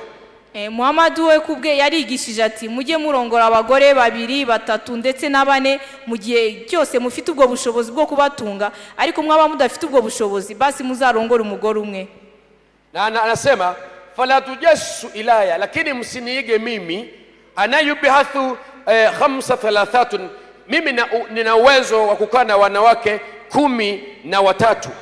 Ariko arakomeza arababwira ati ngewe nimuzanyigane kuko mfite ubushobozi n'ububasha bwo kurongora abagore 13. Na jinsi ninavyokutana nao ni tofauti na ninyi. Kandi uburyo mura nabo ni uburyo butandukanye n'ubwanyu. Yeye alivyokuwa akifanya alikuwa anaingia chumbani. Ukuntu rero yabigenzaga rero yarinjiraga mu cyumba, wanawake 13 wanapanga foleni kama hivyo. Abagore 13 bakahita bajya ku murongo. Kwa hiyo anaingia mmoja mmoja chumbani. Akajya yinjiza umwe mu cyumba mpaka wale 13 anamaliza. Hanyuma bose yamara kubarangiza. Ni ajabu, birakomeye cyane. Anasema inni li ajiniyatu alladhi yubihathu alqawlu bilbadani. Mimi na uwezo wa majini mengi yaliyoko ndani ya mwili wangu, ndiyo yanayoniwezesha kufanya namna hiyo kwa wake zangu. We yaravuze ati ngewe na majini n'imbaraga zabyo mfite nibyo binshoboza kurongora abo bagore 13. Na uone Alhaji anapotoka kule Maka, Alhaji anapotoka Maka, Haji iyo avuye imaka na ameshazunguka ile kaburi, amaze kuzenguruka yamvaye ya Muhammad na ameshaomba yale majini ya Muhammad yamuingie. Iyo amaze no gusaba ya majini ya Muhammad ngo amwinjire, jini huyo Haji anaporudi nyumbani kwao, uwo muhajiri yari yasubiye mu rugo rwe, analazimika kukaa ndani mwezi mzima. Bimusaba yuko aba mu nzu ukwezi kose, na wakati ule anavaa shuka tu, kandi muri uko kwezi aba yambaye shuka gusa. Kwa hiyo kuna watu wanatoka nyumbani kuja kumsalimia Alhaji. Haza abantu rero kumusura uwo ngo wabaye Alhaji.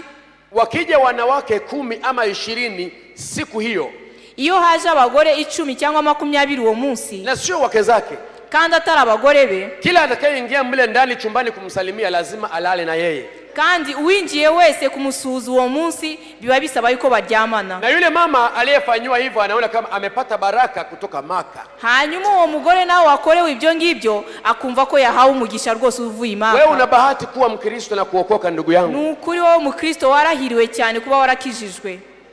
Asante sana. Urakoze cyane. Ikibazo cya nyuma babajije, mwadusobanurira ibijyanye n'ingurube ko ziribwa cyangwa zitaribwa. Unaweza kutufasiria kuhusu nguruwe zinaweza zikakuliwa ama zikuliwe? Kuko tuzi ko izavumwe zagiye mu mazi. Tunajua ya kwamba zimehukumiwa zikatupwa kwenye maji. Laaniwa. Zimealaniwa. Sawa, tusome aya hii katika surati al-Baqara aya 173. Reka dusome uyu murongo muri Al-Baqara wa 173. Labda baadaye aposto atapata nafasi kufafanua wale nguruwe walioingiliwa na mapepo, Ndiyo. na baadaye wote wakaenda majini wakafa. hanyuma y'ibyo intumwa iraza kudufasha ibijyanye na za nguruwe zinjiwemo n'amadayimoni zikajya mu mazi, Maana hilo ni swali la kichungaji, kuko iryo ni isomo ry'umushumba. lakini ngoja liseme kuhusu nguruwe kwenye Qur'ani. Reka mvuge ibijyanye n'ingurube muri Korowani.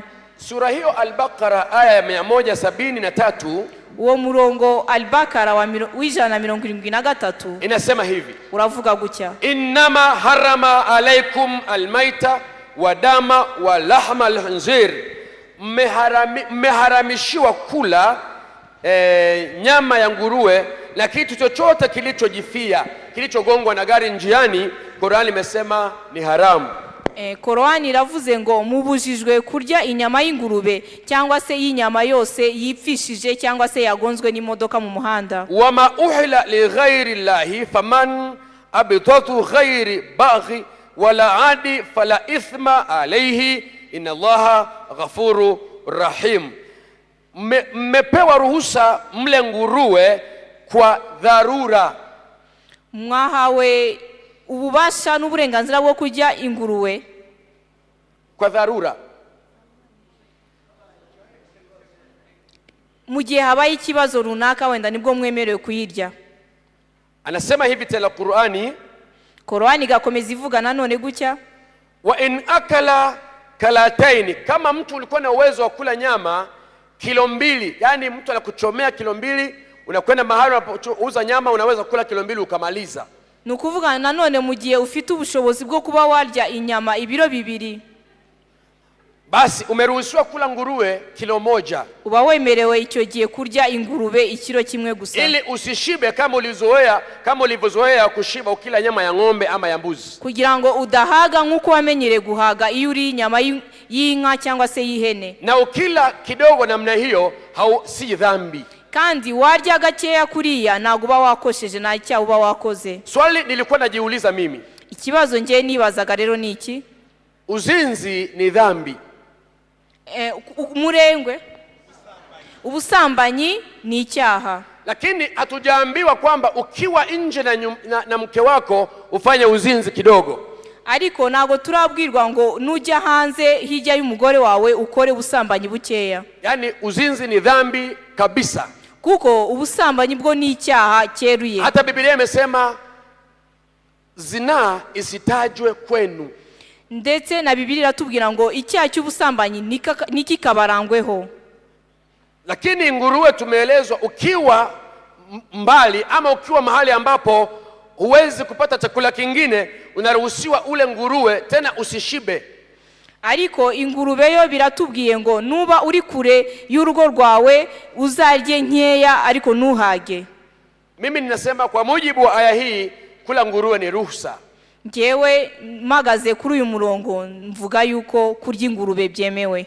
Tena siku hiyo kama mimi nakula nguruwe huwa sitaki kuchafua tumbo yangu, hata breakfast siwezi kunywa, ninangoja ugali wa muhogo na nyama ya nguruwe iliyochomwa. Kandi ngewe umunsi yo nziko nateguriwe inyama y'ingurube ndetse n'ubugari bw'umwumbati, icyo gihe simba shaka kwanduza inda yanjye ndetse n'icyayi cya mu gitondo ntacyo mfata. Na nimekuwa nikionyesha aya hii mashehe wanaojua kusoma, kisha wanasema kweli kama ni hivi acha tule nguruwe. Noneho uyu murongo kuko ari gihe najyaga nkwereka abandi bashe basobanukiwe bakavuga ngo ubwo bimeze gutya reka twirinde ingurube. Na siku kama za mwezi wa Ramadhani wakati hawali mchana, kule wanakouza nyama za nguruwe huwa haziuzikani kabisa. Ugasanga kenshi cya gihe cya Ramadhani baba birije mu isoko inyama z'ingurube ugasanga zashize kabisa zamazweho. Lakini wakifungua ugasanga mu gihe cya Ramadhani inyama z'ingurube nizigurwa ziruzuye, ariko batangira gufungura inyama z'ingurube zigashira mu isoko. Wanaozinunua ni Waislamu hao hao. Abazigura rero ni ba Bayisilamu babandi.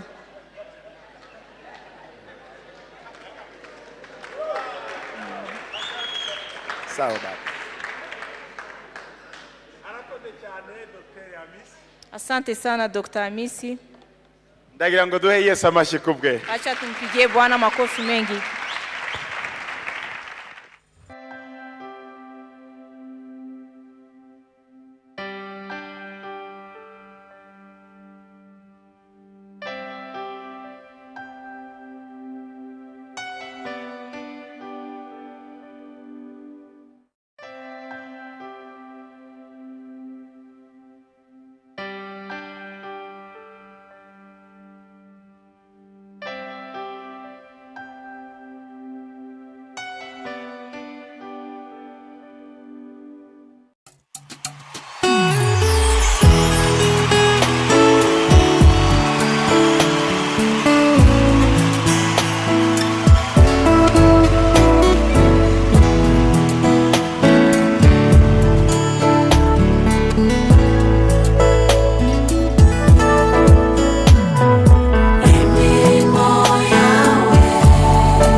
akanunua kioo kabla ya saa 4.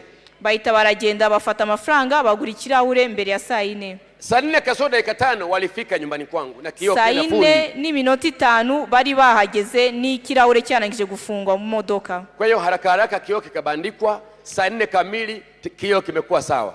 Aho ngaho saa 4 zuzuye ikirahure cyari cyanangije kujya ku modoka. Yule katala jini sasa ndio akachomoa ile sindano. Hanyuma icyo gihe rero uwo jini witwa Katala nibwo yavanyemo rwa rushinge mu mutima we. Kwa hiyo shekhe anaweza kufanya chochote kwa mtu ambaye hajamwamini Yesu na ikawa. Nukuvuga ngo shehe afite ububasha bwo gukora ikintu kibi cyose gishobotse ku muntu ari kutarakira Yesu nk'umwami n'umukiza. Kwa mfano nilikuwa ninaagiza majini mjini yatafute watu yawauguze miguu. Nk'urugero najyaga nohereza amajini ngo ajye gushakisha abantu mu mujyi ahita bavunagura cyangwa batwika amaguru. Majini yale yanaitwa ajinatu arijili. Ayo majini yitwa ajinatu ajitiri. Jinatu arijili yeye anashughulikia kuanzia hapa kwenye mfupa huu bagoti kushuka chini. Iryo jini riba rifite ubushobozi bwo gukora kuva hano mu mavi kugera hasi. Kwa hiyo akishika maeneo yale lazima miguu iume. Iyo afashe ibyo bice biba bikwiriye yuko amaguru akubabaza. Hayo yanafanywa na mashehe waliyesoma elimu hiyo ya uchawi. Ibyo ngibyo bikorwa na babashe basomye ya masomo y'uburozi. Pia nilikuwa natuma majini yanaitwa ajinatul butunu yatembee mjini kuwatafuta wamama wanapokuwa wamenasa mimba, yale majini yaharibu ile mimba iliyoingia. Yanaitwa jinatul butunu. Lakini majini hayo yalikuwa yanatafuta watu ambao kweli hawana Yesu na yalikuwa yanawaingia. Hari nandi majini najyaga nohereza yitwa albuturu kugira ngo agende mu mujyi ashakisha abagore basamye bafite inda, kandi mu by'ukuri abo bafadaga ni babandi badakijijwe badafite umwami Yesu kugira ngo bangize inda zabo. Majini mengine ni haya yalikuwa yanasema mama hapa kuuguza kichwa. Amajini yandi ni ayandi atuma umutwe ubabara, yanaitwa ajinatu ar-ra'su. Ayo yitwa ajinatu al-ra'su. Hayo yanaingia kichwani, yanaumisha kichwa kabisa. Ayo ngayo yinjira mu mutwe akakubabaza pe. Kwa hiyo hata unapofanyiwa maombi, icyo gihe nubwo wasengerwa, lazima uwapate watu wa namna hii. Biba bisaba yuko ushaka abantu bafite imbaraga nk'abapote, wenye utaalamu wa mambo hayo. Abo ngabo bafite ubutware kuri ibyo bintu. Kwa sababu hata Yesu alipokuwa anaomba kwa watu fulani, kuko n'igihe Yesu yasengeraga abantu batandukanye, alilazimika kutamka aina ya mapepo yaliyomo ndani ya mtu huyo. Yahitaga avuga amazina y'ayo madaimoni yabaga yateye abo bantu. Alikutana na mtu mgonjwa, alisema wewe pepo bubu na kiziwi, na kuamuru umtoke huyu mtu na usimrudie tena. Yahuye n'umuntu rero ahita tegeka ngo wowe wa mudaimoni wo kutavuga ndetse no gupfa amatwi, ndagutegetse kugira ngo usoke muri uyu muntu. Kwa hiyo ukisikia kichwa kinauma, kama sio kichwa kwa kuwa na jua, njoo kwa pastor atakuombea. Wakumva rero ubabaye uwo mutwe atari kuvuga yuko ari izuba ryakurasiye ukabubabara kubw'izuba, ujye usanga abakozi b'Imana bagusengere. Kingine nilifanya ilikuwa ni kutuma majini mjini kuingia ndani ya watoto wa Kikristo au mabinti wa Kikristo wasiolewe. Ikindi najyaga nohereza amajini kugira ngo agende afate abakobwa b'abakristo kugira ngo batarongorwa. Na wale mabinti ambao kweli ni watu wa kusali na kutoka, yani dini ya Kikristo wanaiona kama ni dini ya kawaida, majini yale yalikuwa yanawaingia. Abangaba rero b'abakobwa bafata ubukristo nk'ubusanzwe, ayo majini yajyaga bafata kabijira. Na tunawaagiza wale majini waende chooni, wanachukua kinyesi, alafu wakitembea na kinyesi wanawapaka usoni. Twajyaga tubwira ayo majini rero ngo agende mu misarani, afate imyanda yo mu misarani, afate abo bakobwa yabasige mu maso. Kwa hiyo unapotizama usoni namna hii, ukareba umuntu mu maso gutya, mtu anayetaka kwamba anataka nitafute mchumba, lakini yukutana na binti akimtizama usoni anakuta usoni umeharibika. Hanyuma uwo muntu wifuza umufasha yamwitegereza mu maso agasanga mu maso ye harangiritse. Lakini wewe ulinawa nyumbani vizuri na ulipaka na kama ni poda ulifanya hivi na hivi. ariko ugasanga mu by'ukuri uri umukobwa mwiza rwose, wakarabye, wisize agapudre, washizeho n'agafresheri mu maso, lakini unaonekana haufai. ariko ukagaragara nabi, udakwiriye. Kingine, tulikuwa tunaagiza majini katika nyumba za Wakristo ambazo bado hawajamwamini Yesu. Ikindi twagira twohereza amajini mu mazu y'abantu batarizera Yesu. Baba anakuja, anatoka kazini, anafika mlangoni, pale anakuwepo jini anaitwa Jinatu Albabu.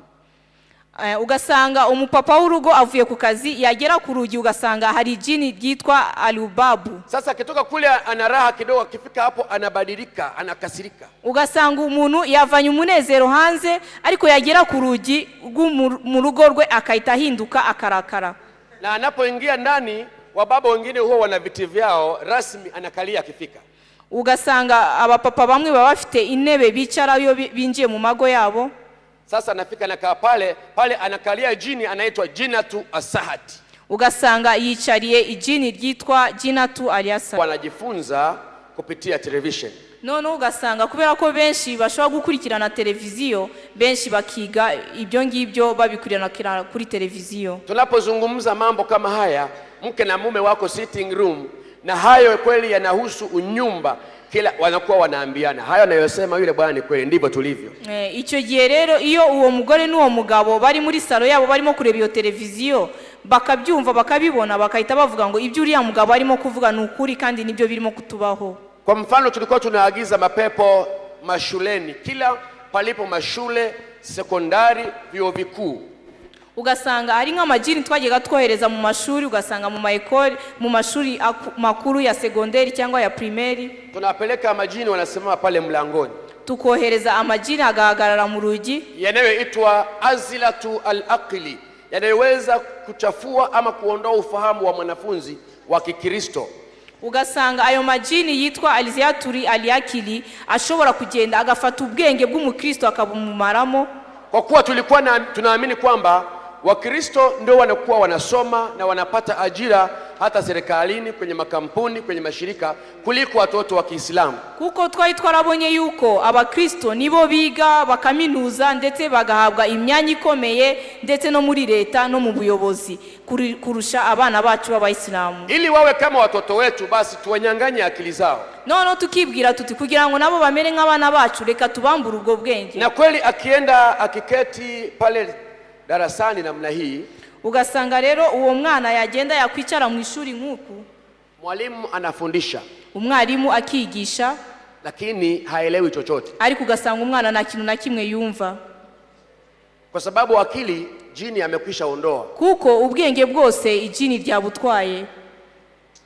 Sasa akirudi nyumbani, yasubira mu rugo rero, anafika naeleza wazazi wake, akagenda akabwira ababyeyi be, baba na mama, mimi napofundishwa sielewi kitu kabisa. Akababwira ngo data, ngiyo niga rwose nta kintu na kimwe mba numva. Wale wenye busara wanaongozwa na Roho Mtakatifu, ariko babandi basenga bayobowe n'Umwuka Wera, wanapeleka watoto wao kwa wachungaji, wanawaombea, bahita bajyana abana babo ku bakozi b'Imana bakabasengera. Watoto wale wanarudishwa akili zao, hanyuma abo bana bagasubizwa ubwenge bwabo. Lakini wasiojua, ariko abatabisobanukirwa, wanachukua fimbo, bafata inkoni, wanaanza kutandika watoto, bagatangira kubakubita. Ninyi hamna akili, mwebwe nta bwenge mufite. Na kweli hawana akili, zimenyanganywa. kandi mu by'ukuri ntabwo baba bafite kuko babutwawe. Unafikiri akili inarudi kwa kupiga mtoto? Ese uribaza ko ubwenge bwagaruka kubera gukubita umwana inkoni? Mtoto anapokuaga asubuhi, iyo umwana gusezeyeho mu gitondo, njoo mwambie mwanangu, njoo tuombe, ujye umuhamagara umbwire ngo mwana wanjye ngwino ngusengere, mfunike kwa damu ya Yesu, umutwikiriza amaraso ya Yesu, alafu mwambie nenda na Mungu akubariki, hanyuma umubwire ngo genda ku ishuri, Imana iguhe umugisha. Ndivyo inavyokuwa.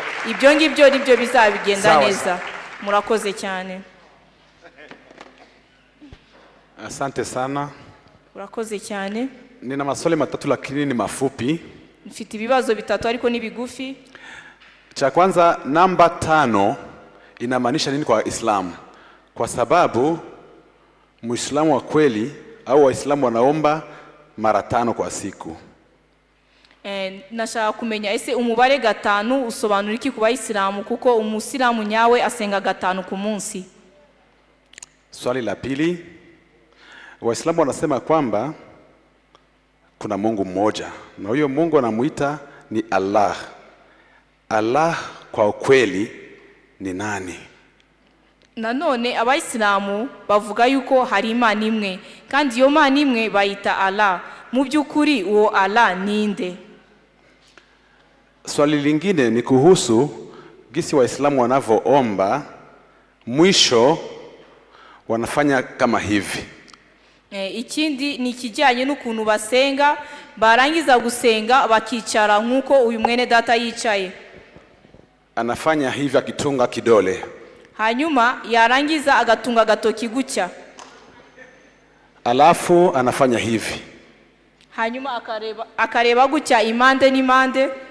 Maana hiyo ni nini? Ese ibyo bisobanuye iki? Asante sana. Urakoze cyane.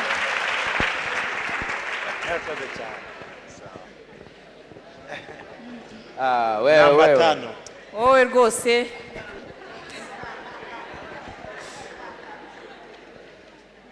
Asante ndugu yangu. Mungu wa Waislamu wanasema ni Mungu mmoja.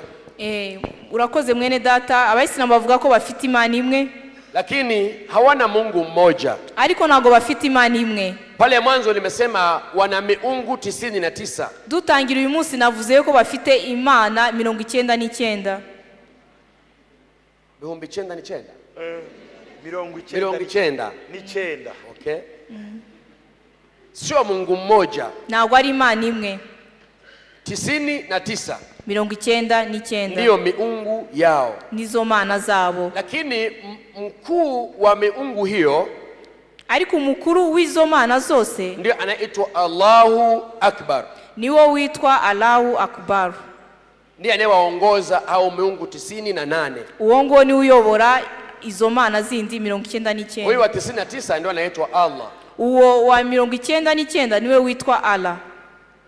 Siku ile nilisoma aya hii. Sasa umeuliza na huyo Allah ni nani? Hanyuma hari nundi munsi nabasomeye uyu murongo ukaburimo kubaza ese uwo Allah ninde? Wewe ndio umeuliza sasa hivi. Huyo Allah ni nani? Ni wowe umaze kubaza none hangu Allah ninde? Naomba nirudie aya hii. Reka nsubiremo muri uyu murongo. Na umuelewe sasa huyo Allah ni nani? Kugira ngo usobanukirwe uwo Allah ninde. Wewe ubwawe. Kugira ngo wowe ubwawe usobanukirwe ngo ninde. Allah ni jina la Kiarabu. Allah ni izina ryo mu Cyarabu lenye maana Mungu. Niryo risobanura. Jina tu asati anamfanya kumkasirisha zaidi kuliko yule wa pale mlangoni. Iryo jini rimutera nanone bwa burakari bwinshi cyane kurusha wa undi waruri ku rugi. Kwa hiyo hata mama kimsemesha pale ndani hakuna amani. Ugasanga nubwo umugore yamwegera ngo amuganize ugasanga nta mahoro ahari. Na kule kitandani tunamweka jini anaitwa jina tu asariri. Ugasanga no mu buriri twashize ijini ryitwa asariri. Jini akitangulia kulala hapo katikati, rya jini ryabanziriza kujya kuryama aho hagati. Mama akianza kuja kulala au ni baba ametangulia kulala, niba ari umupapa wabanjirije kujya kuryama mu buriri cyangwa se niba ari umugore wamutanze mu buriri, mama atasogea mpaka mwisho kwenye ukuta kule. Uzasanga umugore yigirayo akigira hirya kabisa. Na baba atakaribia huku kuanguka kabisa. Uzasanga n'umugabo nawe yegera hirya yenda nko kugwa hasi. Wote wale wanachukiana. Abo ngabo bambiri bakangana. Sababu ni jina tu asariri yuko katikati. Kuko ijini gitwa jina tu asariri ryabaryamye hagati. Na hakuna anayeweza kumgusa mwingine hivi. Na muntu numwe rero muri cyo gihe wakora kuri mugenzi we gutya. Kwa hiyo agizo la Biblia kwamba na malazi yawe safi siku hiyo hamna. Ibivuga yuko n'imyambaro yacu igomba kuba yejejwe uwo munsi ntabwo ibihari. Ndoa na yeheshimiwe na watu wote. Kandi ko ubukwe bugomba kubahwa na bose. Ili ndoa yeheshimiwe sasa lazima tufanye maombi. Kugira ngo ubukwe bubahwe rero biradukwiriye yuko dusenga. Ili amani nyumbani ipatikane. Kugira ngo amahoro mu rugo agaruke. Mabinti wetu waolewe. Abakobwa bacu barongorwe. Mama ulikuwa uliza hayo yanasababishwa kabisa na mashehe, watu wanaweza kupata matatizo duniani. Ibyo mwishiki wacu ari mu bibaza yuko ibyo bikorwa n'amashehe. Allahumma salli ala Muhammadi wa ala alihi Muhammadi kama swalaita. Kwamba tunakushukuru na kukuabudu ewe Muhammadi kwa sababu wewe unastahili kuabudiwa. Ayo magambo basubiramo abavuga ngo turagushima kandi turaguhimbaza turakuramya wewe Muhammadi kuko ukwiriye guhimbazwa. Allahumma barik ala Muhammadi kama barakta tunakubariki ewe Muhammad kwa kuwa umestahili kubarikiwa. Turaguhimbaza wewe Muhammad kuko ukwiriye guhimbazwa. Sasa hayo kama hujayatamka ndani ya ibada hiyo ibada haiwezi kukubalika. Nukuvuga yuko iyo utaravuga ayo magambo muri iyo sengesho, iryo sengesho nijgushobora gutambuka. Kwa hiyo wanaogopa kumsema Muhammad kama ni Mungu, lakini anaabudiwa katika ibada hiyo. Batinya kuvuga yuko Muhammad ari Imana, ariko bamuramya bakamuhimbaza nk'Imana. Sasa kama unamwabudu sio Mungu, ese niba umuhimbaza ukamuramya ni abari Imana? Mmenielewa jamani? Ese wanyumvishije? Okay. Swali lingine amesema kweli Waislamu na jinsi wanaomba hawataingia mbinguni kabisa kwa sababu wanasali sana wanaomba. Ikindi nyine ese buriya ukuntu abayisilamu basenga bashize umwete, ese nago bazajya mu ijuru? Biblia inasema Biblia inasema, na ni Yesu mwenyewe alisema, mimi ndimi njia, kweli na uzima. Mtu haji kwa Baba ila kwa njia ya mimi. Biblia iratubwira neza yeruye yuko kandi ayo magambo yavuzwe na Yesu we ubwe ngo ninge inzira ukuri n'ubugingo, na muntu numwe uzajya kwa Data adaciye muri jewe. Siku ile tumesoma aya kwenye Korani iliyosema Yesu ndiyo njia iliyonyooka. Icyo gihe twabisomye muri Korani ko havuga yuko ngo Yesu niyo nzira y'ukuri. Kwa hiyo ukifanya chochote ukiwa nje ya Yesu ambaye ni njia, Mungu wa mbinguni hawezi kukikubali. Nukuvuga ngo icyo uzakora cyose hanze ya Yesu ntabwo Imana izacyemera. Na unaposwali na haumuhusishi Yesu kwenye swala yako, hiyo swala ni bure. Kandi nusenga ariko udasenga mu izina rya Yesu, iryo sengesho ryawe ni impfabusa. Halafu amesema mtu haji kwa Baba ila kwa njia ya mimi. Yesu mwenyewe amejisema wazi. Kandi Yesu yarivugiye kubwe ngo nta muntu numwe uzajya kwa Data adaciye kuri jewe. Sasa ndugu yangu, Muislamu anaabudu kwa njia ya Yesu? Ese mwene data, Umuislamu yaba asenga mu izina rya Yesu? Kama ni mbingu atengeneze ya kwake ya maboksi ataingia, lakini mbingu ya Yesu haiwezekani. Niba ari ijuru rero niyikorera irye ryo mu makarito niryo azajyamo. Swali jingine? Anasema uliokoka wakati gani? Nimeokoka mwaka 93. Umefanya miaka ngapi kwa Kiislamu? Miaka mingapi katika Uislamu? Yaani ni umri wangu zaidi ya miaka, maana nimezaliwa mwaka 90, mwaka 64. Kwa hiyo nimeokoka mwaka 93, unaweza kuteremsha mahesabu hapo. Ikindi kibazo yabazaga ngo ese yakijijwe ryari? Nukuvuga ngo yakijijwe muri 93, kandi kuba yaravutse muri 64 ushobora kubara imyaka yabaye mu Bisilamu ndetse n'imyaka amaze mu Bukristo.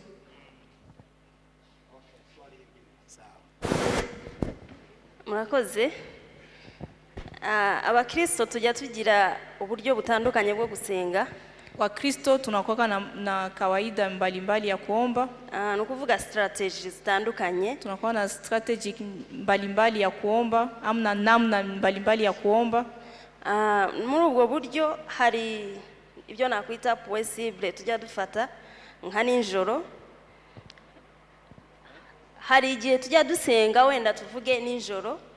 Kuna wakati tunaomba usiku nka saa 9 kama saa 9 za usiku, kubera ko tuzi ko ari ingenzi gusenga icyo gihe, sababu tunajua kama ni muhimu sana kuomba kwa hiyo saa ya saa 9 ya usiku.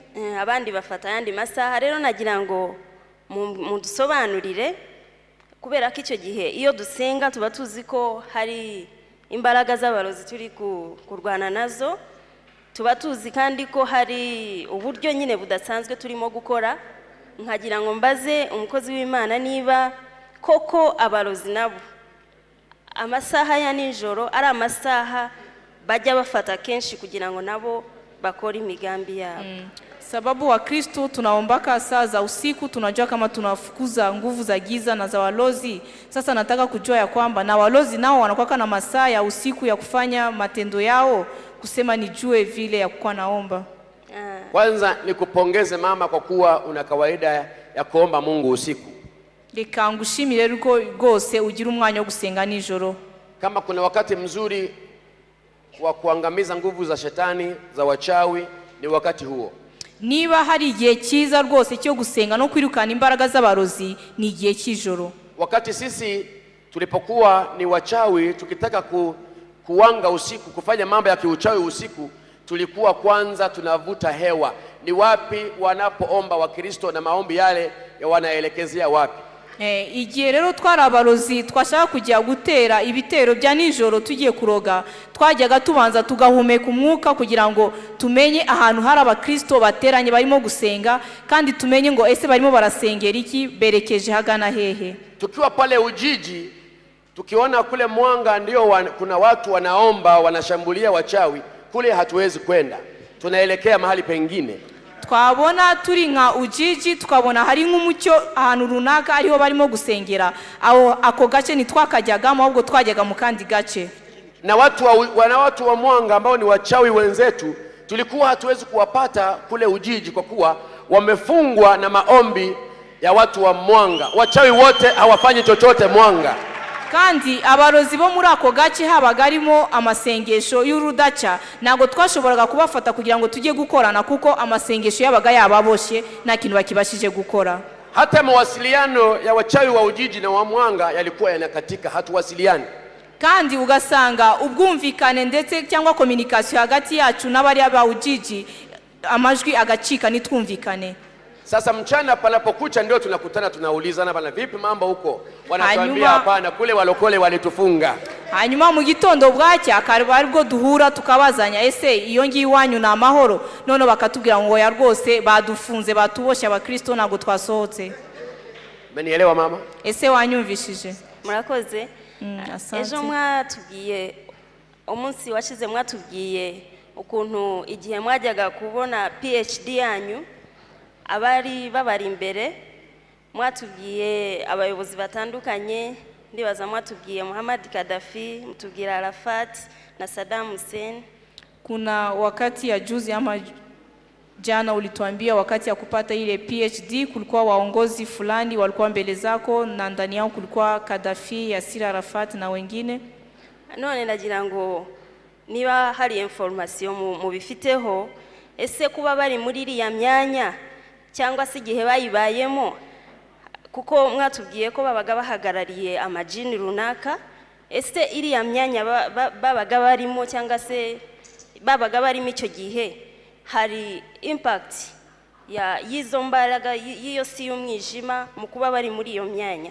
Sasa nataka kuuliza hivi, kuona siku ya leo ni waongozi wakubwa ama ile wakati walikuwa wakiwapa PhD wanasimama kama waongozi wakubwa, ni kusema ya kwamba kuna hizo nguvu za giza za majini zinawatumikisha na zinafaa wakwe wenye wako siku ya leo ama na wale wakati ya kupana PhD? Asante. Wale viongozi kusema ukweli wanaongozwa na nguvu za giza. Mvugishije ukuri abo bayobozi bakoreshwa n'imbaraga z'umwijima. Ndio maana nilisema wakati ule ninapata PhD pale niliapa au nilikabidhiwa kile cheti na jini. Niyo mpamvu nanjye ngiye guhabwa yamamya bumenyi, niyo mpamvu naherejwe iyo diplome yanjye ni jini. Kwa hiyo bila majini hakuna Uislamu. Nirudie tena, reka nongere mbisubiremo, hatari wa majini Uislamu nabwo. Na ili mtu aepukane na majini ni lazima awe mtu aliyemwamini Yesu kisawasawa. Kandi kugira ngo umuntu atandukanye n'amajini by'ukuri nukugira ngo akizwe yomatane na Yesu by'ukuri. Nirudie tena mahali hapa nilisema hivi, majini yaliruhusiwa yaingie ndani ya mwili ya Waislamu. Reka nongere mbisubiremo yuko amajini yahawe uburenganzira bwo kwinjira mu mibiri y'Abayisilamu. Kwa hiyo akiwa Muislamu hakuna njia ya kukwepa jini. Nukuvuga ngo iyo ari umwisilamu nta nzira aba afite yo guhunga amajini. Umenielewa mama? Ese wanyumvishije mama? Asante sana. Urakoze cyane. Mfite ikibazo kimwe gikubiyemo bibiri bigufi n'icyifuzo. Nina ulizo limoja na nahitaji ingine. mwatubwiye ukuntu mukoresheje ariya mariganya nyine y'amajini mwashobora kugenda mugasambanya abantu, abagore bafite abagabo kandi baryamanye. Mulituambia ya kwamba kama mlikuwa na uwezo kuhusu majini ya kwenda mkalala na wanawake na wanalala na waume wao. Turabizi neza ko mwabikoze mutarakira Yesu. Tunajua kama ile yote mlifanya kabla mjapokea Yesu. Nicyo gituma ndifuzaga kubabaza mu kubikora byabaga ari ry'umubiri gusa cyangwa byabaga bifatanye n'umugambi wa Satani wo kwangiza ingo, cyangwa byari bifatanye? Niba byari bifatanye, icyo mwahaga priority cyari kihe? Sasa kwa kufanya hivyo nataka kuuliza, ese ni mwili ilikuwa inawatuma kufanya hivyo ama mlikuwa mnataka kujikamatisha na shetani wa kuvunja manyumba na kuvunja wabibi na wabwana? Kama ni hivyo, sasa ni hitaji gani mlikuwa mnataka kufikia? Priority ilikuwa ya wapi katika hivyo viwili? Priority katika hivyo viwili ilikuwa ya wapi? Na priority kwa ile vitu vilikuwa ya gabi. Nukuvuga ngo icyo mwari mugambiriye mugendere cy'ingenzi cyari ikiye muri ibyo bintu bibiri. Kifupi, Biblia inasema atendaye dhambi ni mtumwa wa dhambi. Mu magambo make Biblia iratubwira ngo ukora icyaha ni intumwa y'icyaha, ni imbata y'icyaha. Pamoja kwamba unafurahisha mwili wako, lakini kiongozi wa mambo hayo ni shetani. Icyambere ubushimisha wenda unezeza umubiri wawe, ariko ubunezeza na Satani nanone. Kitu kingine ni kuharibu maisha ya hao watu waliokubaliana kuishi pamoja kama mke na mume. Ikindi nanone nukwangiriza abandi baba baremeranije kugira ngo babane nk'umugore n'umugabo. Kwa sababu shetani haji kujenga, anakuja kubomoa, anakuja kuharibu, anakuja kuharibu kila kitu. Kuko Satani nta kintu kindi kijya kimuzana, ntabwo ajyazana no kubaka, ahubwo azana no gusenya no kwica no kurimbura. Lakini neema ya Mungu nayo kupitia Yesu Kristo, ariko ubuntu bw'Imana nabwo buciye muri Yesu Kristo anaimarisha. Ibyo ngibyo bituma ingo zikomera, akababarira, anatakasa, akeza, anakomboa, kandi akabohora waliokuwa wabaya na wafanya kuwa wasafi. Abari babi cyane Imana ikabahindura bakababeza. Na yote yalo niliyoyafanya katika shetani, kandi ibyo byose nakoreye Satani, yale niliyoyafanya katika shetani, ibyo byose nakoreye Satani, mimi sihukumiwi kwavyo tena. Ibyo ngibyo nago bikincira urubanza, kwa kuwa nimekwisha pata msamaha, kuko narangije kubabarirwa rwose ndani ya Yesu Kristo, muri Yesu Kristo. Amen. Amen. Akabazo ka kabiri kajyanye n'icyo rero, watubwiye ko washoboraga gukoresha ijini rikaba ryatera umuntu indwara sida cyangwa iyindi ndwara ifatira muri ibyo bihimba. Nagira ngo menye niba iyo ndwara wabaga busizemo nk'umuntu yashobora kuyanduza uwundi nawe. Ingine ulituambia kama ulikuwa na mamlaka ya kutengeneza magonjwa kama ukimwi, na ile ukimwi unaiweka kwa ndani ya mtu. Sasa nauliza, ule mtu akishapata ile ukimwi alikuwa na uwezo na yeye ya kuipana, anaipatia mtu mwingine? Kuambukiza. Unajua mapepo yanaambukiza. Urabizi neza imyuka iranduzanya. Ndio maana mimi nikimuingilia yule pepo alikuwa ndani yangu, ndio maana alikuwa na uwezo wa kuingia ndani ya mwingine. Niyo mpamvu njewe ufite uwo mudaimoni, iyo nabaga ninji uwo muntu, uwo mudaimoni yamwinjiragamo. Na yule mama sasa akikutana na mume wake lazima tena anaambukizwa. Nukuvuga uwo mugore nanone yahura n'umugabo we, umugabo we nawe yahitaga afatwa. Sawa ndugu yangu. Asante sana. Sasa ile sasa cya kifuzo kijyanye n'ibyo mu by'ukuri ninahitaji sasa, kwa hiyo ndagishingira ku byo watubwiye. Numvise ko watubwiye abantu benshi bakiriye Yesu kubera ubwoba bwo gupfa. Na nitasimamia kwa hiyo nikuulize kama ulituambia vile watu wengi walimpokea Yesu juu ya woga ya kufa. Hamwe n'ibyo rero ngatekereza ko iyo Mana ituma abantu kubera gutinya urupfu bahirukira bakwemera kwakira Yesu, ndakeka ko ishobora no gukorera mu gufuha kugira ngo abantu babe bakwakira Yesu. Ni kusema inawezekana kama ile maana ile Mungu mwenye anaweza kaacha watu wanaokoka juu ya kuogopa kifo, anaweza katumikisha na wivu wake kusema watu wampokee kabla hawajakufa. hakaba hari abamama benshi baba bakijijwe kandi abagabo baba badakijijwe. Na kuna kuwepo wamama wengi wanaokoka lakini wa baba zao hawaokoke, wa bwana zao. Bakabahohotera cyangwa bakabatoteza kugira naho bajya bifatira mu gahanga bashumba, bakavuga ko bashumba babamaze babatwaye. Unakutana kunafika nafasi paka wanakuja paka kwenye wachungaji wanatafuta kuwapigia mbele, wanasema kama watumishi wa Mungu washachukua wabibi zao. None mushumba ko watubwiye tekinike zinyuranye, harimo yo gusambanya abagore babandi, harimo izo byo kushyira amajini hagati yabo kugira ngo bangane, ndakeka ko ubwo bafite abakorera satani bafite amayeri menshi bakoresha kugira ngo basenye ingo. Hari ukuntu wenda bifatanije n'itorero kuko bafite ibikoresho, wazakora nk'ikintu cy'ubuhamya bw'ibyo mikorere yo gusenya ingo iri mu murongo neza, kugira ngo abantu batagera mu masengero bazabimenye, wenda n'aba bagabo bashobora gufira abagore babo batazi ko ahubwo amasengesho yabarinze, bakazaba bagira inzira kuba bakoyoboka Yesu birinda no kwandura. Sasa nilikuwa nikiomba hivi, kama vile unajua mambo mengi kuhusu unyumba wa bibi na wa bwana, na vile shetani anaingia na jini analala katikati, wanachukiana ama wengine wanakuja wanawalala nao. Sasa kuna jinsi unaweza kutayarisha, kama ni mafundisho makali sana na inaenda kwa public yote, wale wa bwana wenye wanauzikisha wabibi zao wafundishwe nao wajue hiyo, kama ni maombi ilikuwa ikiwalinda kama walikuwa walishashambuliwa na shetani. Asante ndugu yangu, sisi kule Dar es Salaam tunafanya hivyo. Urakoze cyane mwene data, iyo ngiyi iwacu Dar es Salaam twarabikoze. Tumekuwa tukiita kongamano kama hizi makanisani, Waislamu hatuwezi kuwapata na wengine hatuwezi kuwapata.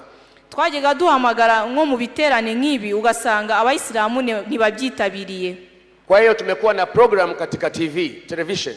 Hanyuma twashizeho gahunda kuri televiziyo, tunafundisha hayo ambayo nilikuwa ninayafanya katika Uislamu, na kwa sababu television inaangaliwa na watu wengi wanakuwa